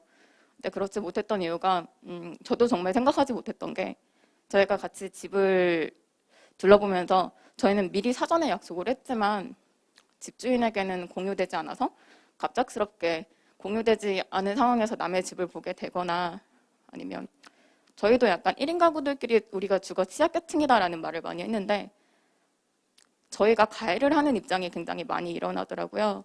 그러니까 집주인이 보증금을 담보로 새로운 세입자가 구해줘야지 보증금을 돌려줄 거야 라는 상황은 많이 경험해 봤지만 이번에 집을 구하면서 느낀 건데 저희보다 더 주거 취약계층에 해당하는 노인이라든가 아동, 그러니까 노인분이 혼자 계시거나 보호자가 없어서 아동이 혼자 있는 경우의 집들을 굉장히 많이 보게 됐어요. 그렇다 보니까 의도하진 않았지만 저희는 이번에 이 연구 실험을 같이 진행하면서 임차인들끼리 저지르는 가해, 그러니까 집을 구하는 과정에서 주거 취약계층이 또 다른 나보다 더 취약한 주거 취약계층에게 가하게 되는 가해에 대해서 고민해보게 된 것 같고요. 또 사회주택과 그 협동조합과의 갈등이라든가 운영 체계에 대해서 좀 더 공부하는 사례가 됐었습니다. 그리고 저희가 5개의 매물을 같이 둘러봤는데 그중에 3개는 갭투기 그리고 국토부의 안심전세 대출을 이용한 부동산 사기 사례였어요. 그래서 정말 의도치 않게 상상하지도 못한 기존의 전세 대출 제도를 이용한 부동산의 사기가 어떤 식으로 운영되고 있고 어떤 피해자들이 존재하는지에 대해서도 예정에는 없었지만 연구를 진행하는 과정에서 함께 둘러볼 수 있었습니다. 그래서 지금 영상으로는 약간 각각의 청년들이 다른 주거 방식으로 살아가고 있는 이야기들을 담아서 소개했는데요.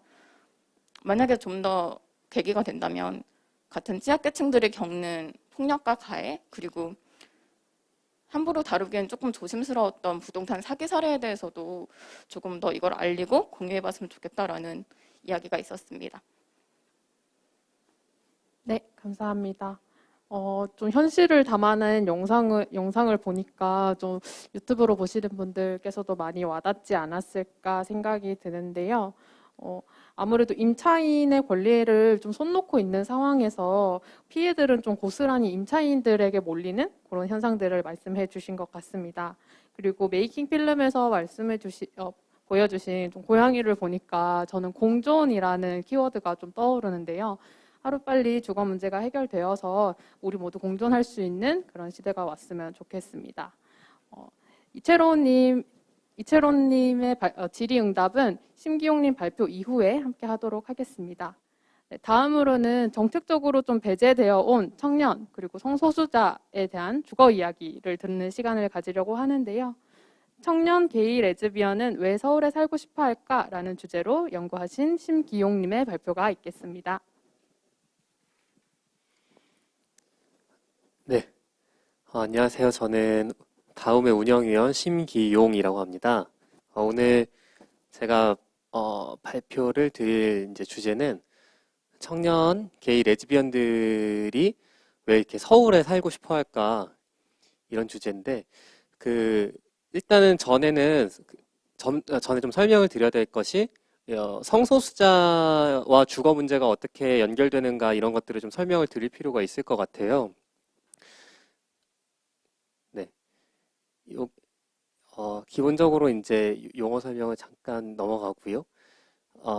저희가 이제 정했던 그 문제의식 중에서 가장 중요했던 거는 그 전에 올해 5월쯤 저희가 성소수자와 주거권 해서 이제 연구조사를 한번 설문조사를 진행을 한 적이 있었는데 여기에서도 이게 성소수자가 어떤 집을 살 때 또는 독립을 할 때 있어서 자기의 어떤 성 정체성의 문제로 인해서 불리함을 겪거나 주거 불안을 겪거나 아니면은 일반 청년들에 비해서 훨씬 더 낙후된 어떤 가구 환경에서 이제 살고 있다라고 하는 것이 이제 통계적으로 나타났습니다.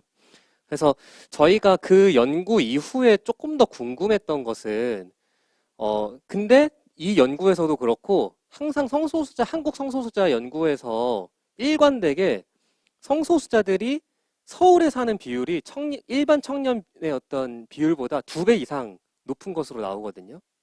그러니까 일반 청년의 경우에는 한 20% 정도 전체 인구의 청년 인구의 20%가 이제 서울에 산다고 나온다면 성소수자 청년의 경우에는 40%나 44%가 서울에 산다고 응답을 해요. 어떤 설문조사를 하든 어떤 표본을 모으든.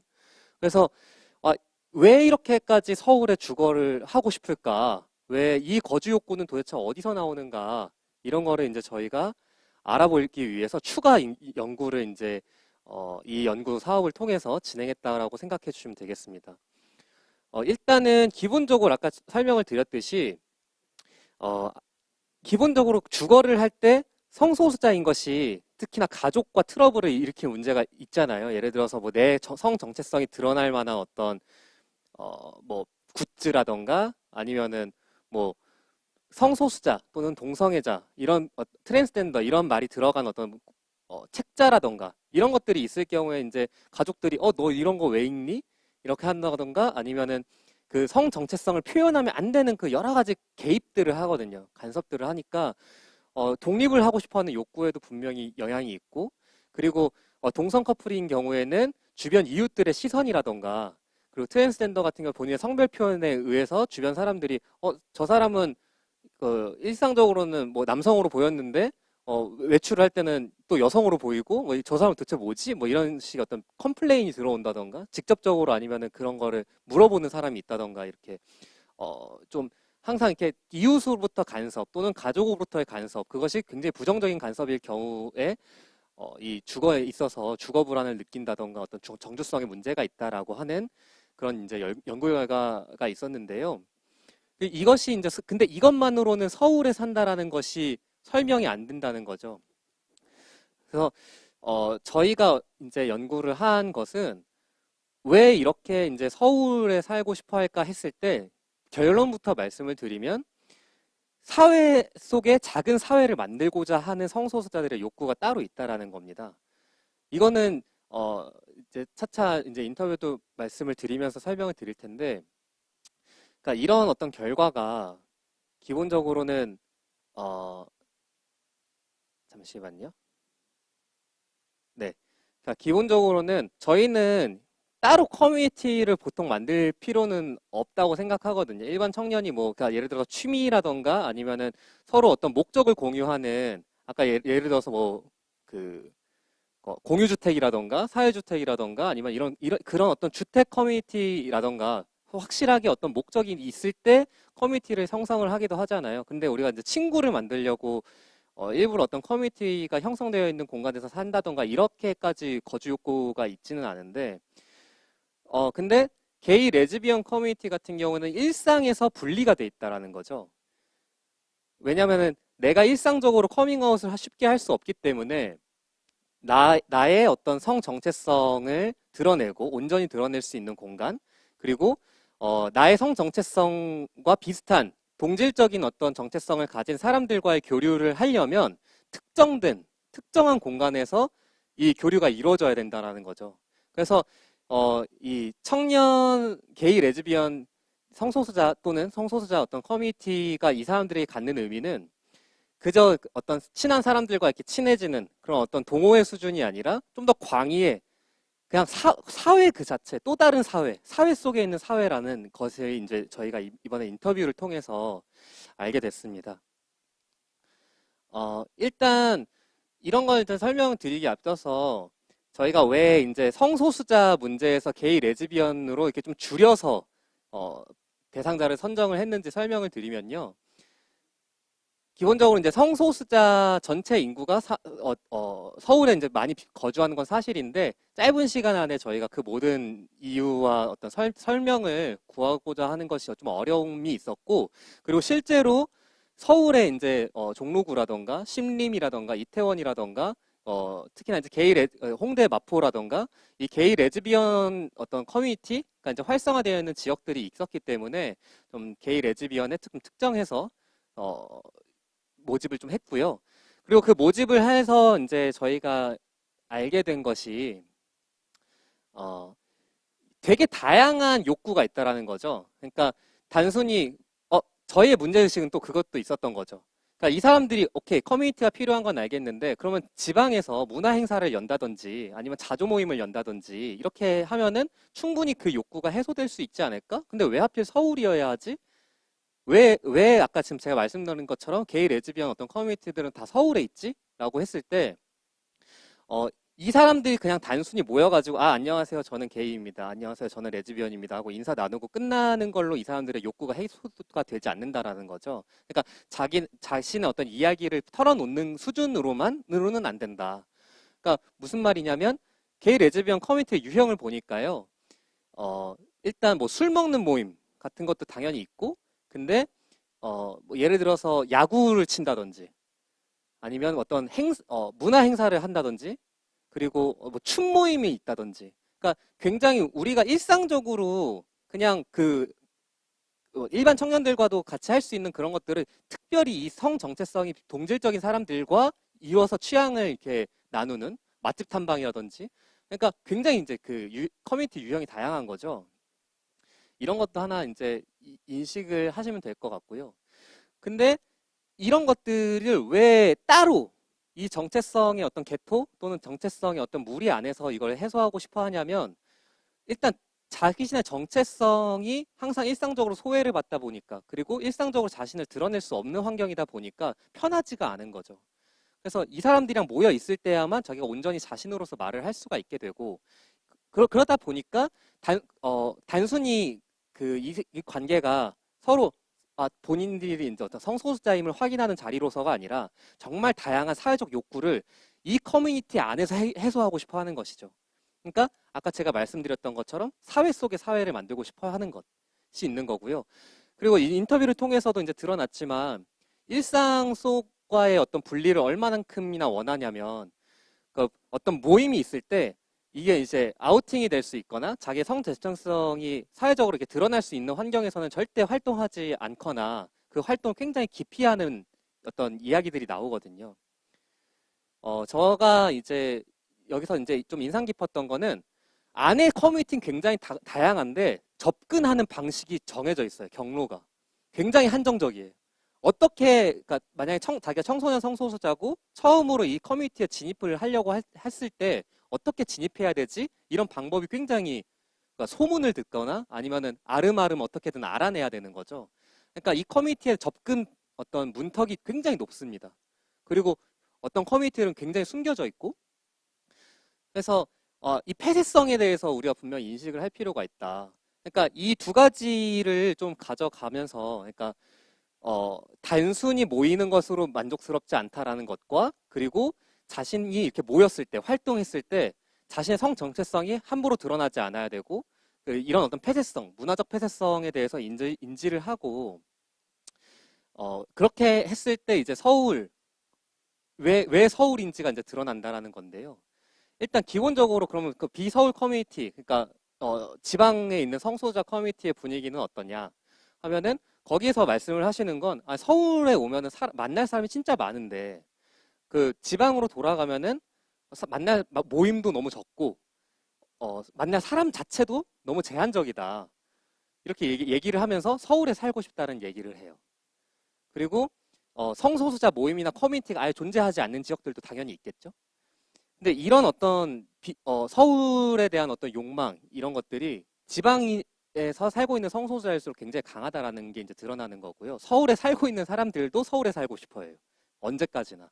근데 이런 것들에 대해서 이제 저희가 아까 말씀드렸던 거, 그러니까 지방과 어떤 서울의 차이, 이런 것이 일반적으로도 존재하지만 기본적으로는 커뮤니티를 만들고 싶고, 그 커뮤니티가 굉장히 다양하고 사회적 욕구를 담고 있기 때문에 규모가 형성이 되어야 된다.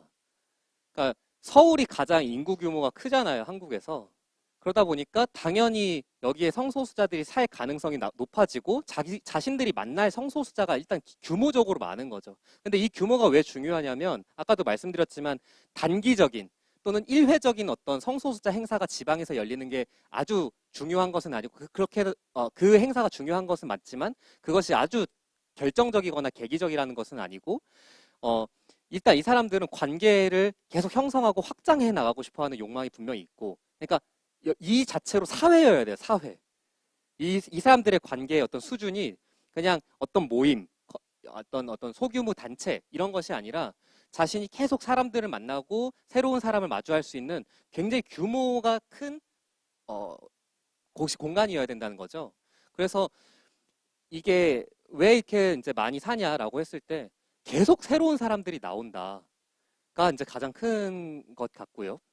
그리고 또 하나는 그냥 이게 서울에서만 살았을 때 이제 가능한 여러 가지 중에 하나가 이제 여러 가지 이제 섹슈얼리티에 대한 욕구가 해소가 된다라는 것인데요. 아까 이제 말씀드렸지만은 여기서 또 확인되는 게, 자조적인 목적의 어떤 행사뿐만 아니라 본인이 뭐 성관계할 상대를 구한다든지, 또는 애인이나 연인을 구한다든지, 친구를 구한다든지, 새로운 어떤 대한가족을 만드는 것으로서 서울이 상상된다라는 거죠.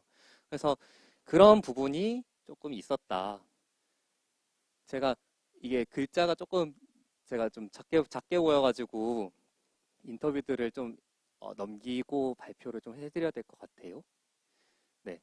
그래서 되게 놀랍게도 저희가 이제 이런 것이 그럼 왜 현상적으로 도대체 사회학적으로는 도대체 어떤 의미가 있을까 했을 때 기본적으로 그냥 일상적으로 저희가 커밍아웃을 할 수 있다던가 성소수자가 일상적으로 커밍아웃 할 수 있는 환경이 된다면 사실 서울과 지방이 차이가 있을 필요가 없겠죠. 그러니까 저렇게 폐쇄적인 커뮤니티에서 숨겨진 커뮤니티를 만들고 그리고 그 안에서 어떤 규모와 어떤 규모가 있는 어떤 사회, 익명성이 보장되는 사회를 또다리 만들어내는 그런 필요성이 전혀 없는데 근데 우리가 일상적으로 지워지고 또는 일상적으로 커밍아웃 할 수 없는 환경이고 그것이 이제 자신의 어떤 직업적인 또는 가족적인 불이익 또는 어떤 불협화음을 만들어낼 수 있는 어떤 가능성이 있는 사회라고 했을 때 사회 환경이라고 했을 때 계속 이 서울에 대한 주거 비율 또는 주거 욕구라는 것이 계속 유지된다라는 거죠. 그래서 사회적으로 봤을 때 꼭 제언을 드리자면 우리가 일상적으로 커밍아웃 할 수 있는 환경이 좀 만들어져야 되는 것이 있는 것 같고 그리고 그것이 이제 직장이든 학교에서든 어떤 지역이든 어떤 가족에서든 자기 성 정체성이 충분히 보장받을 수 있는 사회라면 이렇게 높은 서울 주거 비율이 나오지 않을 것이다 라고 저희가 이제 보는 게 있는 것 같고요. 그리고 이제 제한 부분에서 말씀을 드린 건데 추가적으로 당연히 그 지금 동성 결혼이 법제화되어 있지 않은 상태이기 때문에 동성 커플 같은 경우에는 신혼부부가 될 수 없고 신혼부부가 될 수 없으니까 여러 가지 뭐 아파트 전세금이라던가 이런 것들 대출을 받는 데 있어서 분명히 제한이 있거든요. 그래서 이런 것들이 동성 결혼이나 동성 파트너십이 인정됨으로써 해소가 돼야 되는 부분이 있다. 근데 이거를 이제 국가 정책으로서의 제언뿐만 아니라 지역별로도 만약에 동성 파트너십이 인정되고 또는 성소수자 친화적인 어떤 지역들이 생긴다면 이런 서울 중심적인 성소수자의 어떤 주거 욕구라고 하는 것. 그러니까 이것은 이 주거 욕구는 굉장히 이제 부정적인 성소수자에 대한 어떤 사회 환경이 만들어준 어떤 주거 욕구라고 저희는 보고 있는 거기 때문에 지역별로도 동성 파트너십을 인정하는 조례라던가 아니면 성소수자 인권을 좀 존중할 수 있게끔 조례들을 만들고 제도적인 어떤 제도 또는 정책들을 추진할 수 있다면 지역적으로도 메리트가 분명히 있을 것이다라고 저희는 이제 보고 있습니다. 그래서 저희가 이제 마무리를 하면서 저희가 굉장히 한 부분 짚은 거거든요. 그러니까 주거 연구 사업은 분명히 했고 그래서 설문조사를 이미 진행했기 때문에 여러 가지 통계 결과가 나와 있지만 계속 해소되지 않았던 질문 왜 이렇게 서울시에 살고 싶어 하지? 라고 하는 그 부분에 있어서는 우리가 일상적으로 커밍아웃 할 수 없고 그리고 이 게이 레즈비언들이 생각했을 때 자기의 성 정체성이 굉장히 중요하고 내가 이 성 정체성이 인정받을 수 있는 환경에서 살고 싶어 하는 어떤 욕구가 굉장히 크기 때문에 이것이 그냥 단순히 자조 모임으로 해결되는 게 아니라 굉장히 큰 규모 있는 사회를 원한다. 예. 그래서 이런 것들을 이제 생각을 하면서 우리가 그냥 단순히 그냥 서울에 그런 어떤 커뮤니티들이 있으니까 여기로 오고 싶어 하나 보다라고 생각할 게 아니라 그 이면에는 이런 어떤 사회 환경에 대한 비판이나 우리의 어떤 인식이 있어야 된다라고 하고 오늘 발표를 좀 마치도록 하겠습니다. 감사합니다. 네, 기용님 발표 잘 들었습니다. 기용님의 발표를 들으면서 좀 커뮤니티라는 게 단순한 의미가 아닌 온전한 나 자신으로 좀 있을 수 있는 또 사회적 욕구를 풀어내는 자리라는 말이 굉장히 인상 깊었는데요. 이채로님과 기용님의 발표를 듣다 보니 저도 지역에서 올라온 청년이다 보니까 가끔 서울의 너무 눈부신 도시 속에서 나라는 존재가 뭔지 좀 잘 비춰지지 않는다라는 생각이 들었습니다. 기용님과 이채로님한테 질문을 좀 드리려고 하는데요. 앞서서 이채로님은 GV를 진행했기 때문에 질문들이 조금 겹치는 것들이 있어서 기용님 중심으로 좀 이야기를 해보려고 합니다. 질문을 유튜브로 주셨는데요. 실질적으로 좀 게이 청년이나 레즈비언 청년들을 만나면서 연구하실 때 좀 어려움이 없으셨는지 아무래도 커밍아웃을 좀 조심스럽게 생각하시는 분들이 많을 것 같다는 질문이 있었는데요. 답변 부탁드립니다. 네. 네. 일단은 저희가 이제 이 연구조사를 진행한 저랑 성진님의 경우 일단은 저희가 이제 대사회적으로 커밍아웃한 게이 청년들이기 때문에 저희를 아시는 분들도 좀 있으셨고, 그리고 이제 저희가 계속 진행해오던 여러 가지 성소수자 인권에 관련한 사업들이 있었어서 그거를 신뢰하고 인터뷰에 기꺼이 좀 응해주신 것 같아요. 그리고 생각하신 것과 굉장히 다르게 익명성이 보장이 된다면 청년 성소수자들은 사회에 자신의 이야기를 굉장히 하고 싶어 하거든요. 왜냐하면 일상적으로 성소수자의 어떤 목소리가 제도적으로나 정치적으로 굉장히 많이 지워지거나 하기 때문에 이 목소리가 대변되는 거에 대해서 굉장히 예민하시고, 그러니까 뭐라고 하지, 되게 욕구가 많으세요. 그래서 그분들이 오히려 되게 활발하게 이야기를 나눠주셨던 것 같고요. 그리고 특히 그 비서울 또는 비수도권에 사는 지방에 사시고 계시는 성소수자 분들이 굉장히 울분을 많이 토하시기도 했습니다. 이게 성소수자 문화가 전국적으로 좀 있었으면 좋겠는데 너무나 서울 중심적으로 문화가 형성이 되다 보니까 아쉬움이 많다라고 얘기를 좀 해주셨는데요. 그런 것들을 생각하면서 글을 쓴 것 같아요. 네, 답변 감사합니다. 또 다른 질문으로는 서울을 선호한다고 말씀을 주셨는데 또 지방을 선호하는 질문이 없었는지 말씀 주셨는데요. 앞서 말씀해 주신 사례처럼 좀 지방의 청년들을 인터뷰한 이야기를 풀어내 주시면 감사하겠습니다. 네. 일단 그러니까 예를 들어서 부산에서 저희가 인터뷰를 했었는데, 부산에서 사시는 분과 인터뷰를 했었는데 부산에서 계속 살고 싶어 하고, 그리고 부산을 되게 좋아하시고 부산이 본인의 고향이니까 부산 안에서 그 성소수자 커뮤니티를 만들고 부산 안에서 충분히 그런 어떤 자신의 어떤 사회적 욕구를 해소하고 싶어 하시는 분들이 좀 많으셨고요. 제주도에 사시는 분도 계셨는데 제주도에 사시는 분도 그랬고 대전에 사시는 분도 그랬어요. 그러니까 기본적으로는 이 문화가 만약에 자기가 살고 있는 공간에서 만들어진다면 난 여기 살겠다, 난 이 공간이 좋다라고들 얘기를 하세요. 근데 지금 그 자기 공간에 어떤 성소수자 커뮤니티나 문화 행사나 여러 가지가 없으니까, 자원이 별로 없으니까, 사람이 없고 하다 보니까 계속 서울에 가야 친구들을 만날 수 있다, 또는 서울에 가야 어떤 사람들을 만나고 행사에 참여할 수 있다라고 하는 감각이 계속 있으신 거죠. 그래서 이 지역에 대해서, 지역이 어떤 부산이라는 특정한 공간이 불만이라기보다는 성소수자 문화 자원이 지역으로 갈수록 굉장히 희미하기 때문에 그런 상황이 이제 불만이라고 말씀을 해주신 것 같아요. 예. 네, 답변 감사합니다. 아무래도 성소수자 커뮤니티에 관한 또 질문이 있었는데요. 말씀해 주신 것처럼 지방에서 또 성소수자 커뮤니티가 서울 다음으로 좀 활성화된 지역이 있는지 질문 주셨습니다. 일단 아까 좀 말씀드렸지만 규모가 커야 돼요. 그래서 인구 규모가 크거나 아니면은 대도시인 경우에는 그나마 성소수자 커뮤니티가 조금 있다라고도 볼 수 있을 것 같아요. 예를 들어서 아까 말씀드렸던 거 부산이라던가 뭐 대전이라던가 이 정도에서 있는 것 같고요. 도시로 갈수록 사람을 만날 수는 있어요. 네. 근데 그것이 이제 서울에서 어떤 작동하는 여러 가지 커뮤니티의 양상들과는 차이가 좀 있는 것 같고요. 그리고 특히나 이번에 코로나 시기가 겹치면서 안 그래도 서울에서도 이 어떤 모임이나 이런 것이 위축되면서 커뮤니티가 많이 성소수자 커뮤니티 전반이 좀 위축되는 경향이 있었는데, 부산이나 다른 지역 같은 경우에 이제 뭐 성소수자 어떤 대상으로 하는 술집들이라던가 식당이라던가 이런 거 많이 이제 줄줄이 좀 폐업을 하거나 그러니까 성소수자의 어떤 공간이 사라지는 그런 어떤 일들도 좀 있었다고 들었는데, 그러면서 좀 더 위축된 상황이 아닌가, 예, 그렇게 보고 있습니다, 지금. 네, 답변 감사합니다. 기용님의 발표를 듣고 서울로 유입되는 청년들에 대해서 새롭게 이해해 볼 수 있는 시간이었다. 그리고 청년들이 일자리를 찾으러 서울로 모이는 것과 비슷한 느낌이다라는 답변도 있었습니다. 이채로님에게도 질문 드리고 싶은데요. 앞서서 GV 진행했던 것처럼 좀 이 팀에 대해서 어떻게 구성되었는지, 또 연구를 진행하시면서 이런 부분은 좀 어려웠다고 말씀하신 뭔가 차별에 관련된 이야기 좀 나눠주실 수 있으실까요?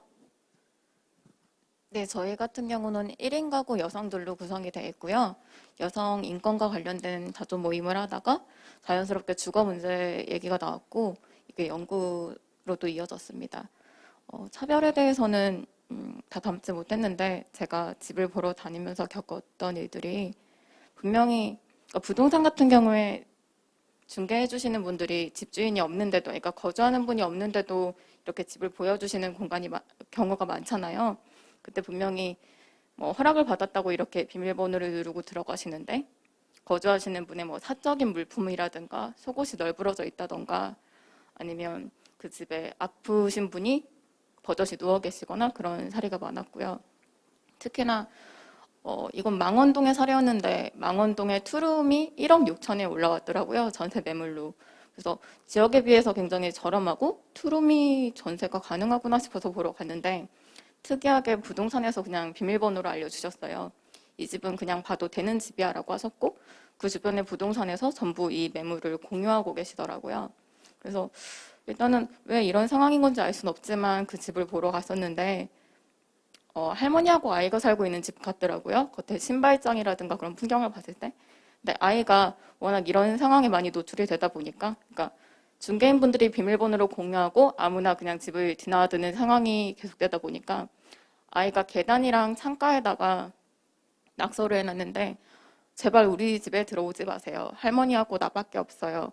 우리 집 들어오면 나쁜 사람 이런 식으로 이렇게 글자를 빼곡하게 적어놨더라고요. 그래서 그걸 보니까 제가 그 집을 들어가진 않았지만 그러니까 뭐 개인적인 사정으로 거주를 유지할 수 없는 상황에 할머니와 아이가 있었고 그 상황에서 빨리 매물을 처리해야 되니까 주변에 공인중개사분들이 비밀번호를 허락 없이 이렇게 막 공유했던 상황인 것 같았어요. 그래서 얼마나 이 많은 사람이 드나들었으면 글자를 배운 아이가 집 근처 계단이랑 창가에 이런 글자를 적어놨을까? 그런 생각이 들었고 또 집을 구하겠다고 그 집을 보러 간 저 스스로 굉장히 실망하는 감정이 들었거든요. 그래서 내가 더 나은 주거 환경을 확보하기 위해서 또 다른 사람한테 가해를 하고 있구나라는 그런 심정이 들었었고 다른 친구들이랑 같이 우리가 1인 가구여서 이런 피해를 겪고 있어, 이런 차별을 겪고 있어 라고 얘기를 했는데 우리보다 더 열악한 환경에 있는 사람들의 주거 환경에 대해서 바라보지 못했구나라는 그런 생각을 하게 된 계기이기도 했습니다. 그래서 주거 취약계층이라고 불려왔던 입장에서 그 시선이 조금 확장되고 그리고 고민해보는 계기가 됐던 것 같아요. 네, 답변 감사합니다. 일상적으로 세입자들이 권리 침해를 겪고 있는 상황을 마주하셨으니 저도 마음이 아픈데요. 오늘 긴 시간 동안 함께 해주신 분들 모두 감사드리고 저희는 왼쪽에 계신 기성님부터 오늘 토론회에 대한 느낀 점이라든지 아니면 연구를 진행하시면서 좀 이런 한마디 덧붙이고 싶다 하시는 말씀 있으면 부탁드립니다. 네, 저는 이전에 주거 관련 연구를 하면서 이제 민간 임대주택, 저층지, 뭐 원룸이나 하숙, 고시원 이런 데 사시는 청년들 인터뷰를 주로 하고 다녔었는데 이번에 사회주택 거주하는 청년들 인터뷰를 하면서 진짜 이게 좀 다르긴 다른갑다 이런 정도 인식을 많이 할 수 있었고요. 이제 이후에 근데 그런 게 민간 임대주택으로 어떻게 전이될 수 있을까 이런 고민을 할 때는 아예 답이 있나 이런 건 좀 많이 있었어가지고 근데 아까 이제 다른 분들 발표에서 공유주택이 아무래도 쉐어하우스인 경우가 많았을 텐데 그런 얘기를 들으면서 또 그런 생각이 더 들었던 것 같아요. 이제 사회주택이 사회경제적 주체, 뭐 사회적 기업이라든지 협동조합이라든지 이런 곳에서 운영하는 이 공유주택이 조금 더 뭐 관리가 좀 더 잘 되고 그분들이 운영하실 수 있게 운영 주체들의 협조가 있구나 이런 것들 좀 더 확인할 수 있었고요. 그래서 약간 차이 좀 더 많이 볼 수 있었던 것 같아서 오늘 되게 재밌었던 것 같습니다. 감사합니다.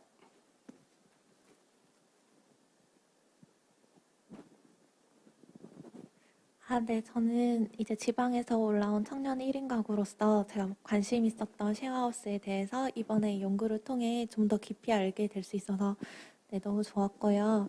그리고 이제 다른 분들 연구 결과를 들으면서 이제 제가 생각했던 쉐어하우스에 대한 것 말고도 이제 다양한 이제 뭐 성소수자분들이 왜 서울에서 살고 싶어 하는지 아니면 그 외에 이제 다른 주택들을 구하는 과정이나 1인 가구에 대한 생활들을 좀 더 깊게 알게 된 것 같아서 네, 매우 좋았습니다. 네, 감사합니다. 네. 저도 그 쉐어하우스나 사회주택 같은 거에 좀 관심이 많았었는데 오늘 또 이런 얘기를 듣게 되어서 좀 뜻깊었던 것 같고요. 그리고 주거 문제 하면은 이제 사회적 소수자들과 이 주거 문제가 굉장히 연결이 많이 되는 것 같아요. 그 영화도 또 다 뭐 그런 실험도 얘기도 들었지만 그래서 이게 성소수자라고 했을 때 그냥 개인의 문제라고 되게 인식하기 쉬운데 까보면 까볼수록 정말 이게 사회 문제와 계속 연결이 되는구나라는 걸 좀 느낍니다. 특히나 이제 단순히 서울에 살고자 하는 욕구 그 자체도 어떤 사회적 차별 환경과 연결이 돼 있다라는 사실에서 저희가 조금 더 좀 더 확장해서 이 문제를 인식해야 되는구나라고 좀 생각하는 계기가 됐었는데요. 오늘 그런 고민들을 나눌 수 있어서 너무 뜻깊은 자리였던 것 같습니다. 감사합니다.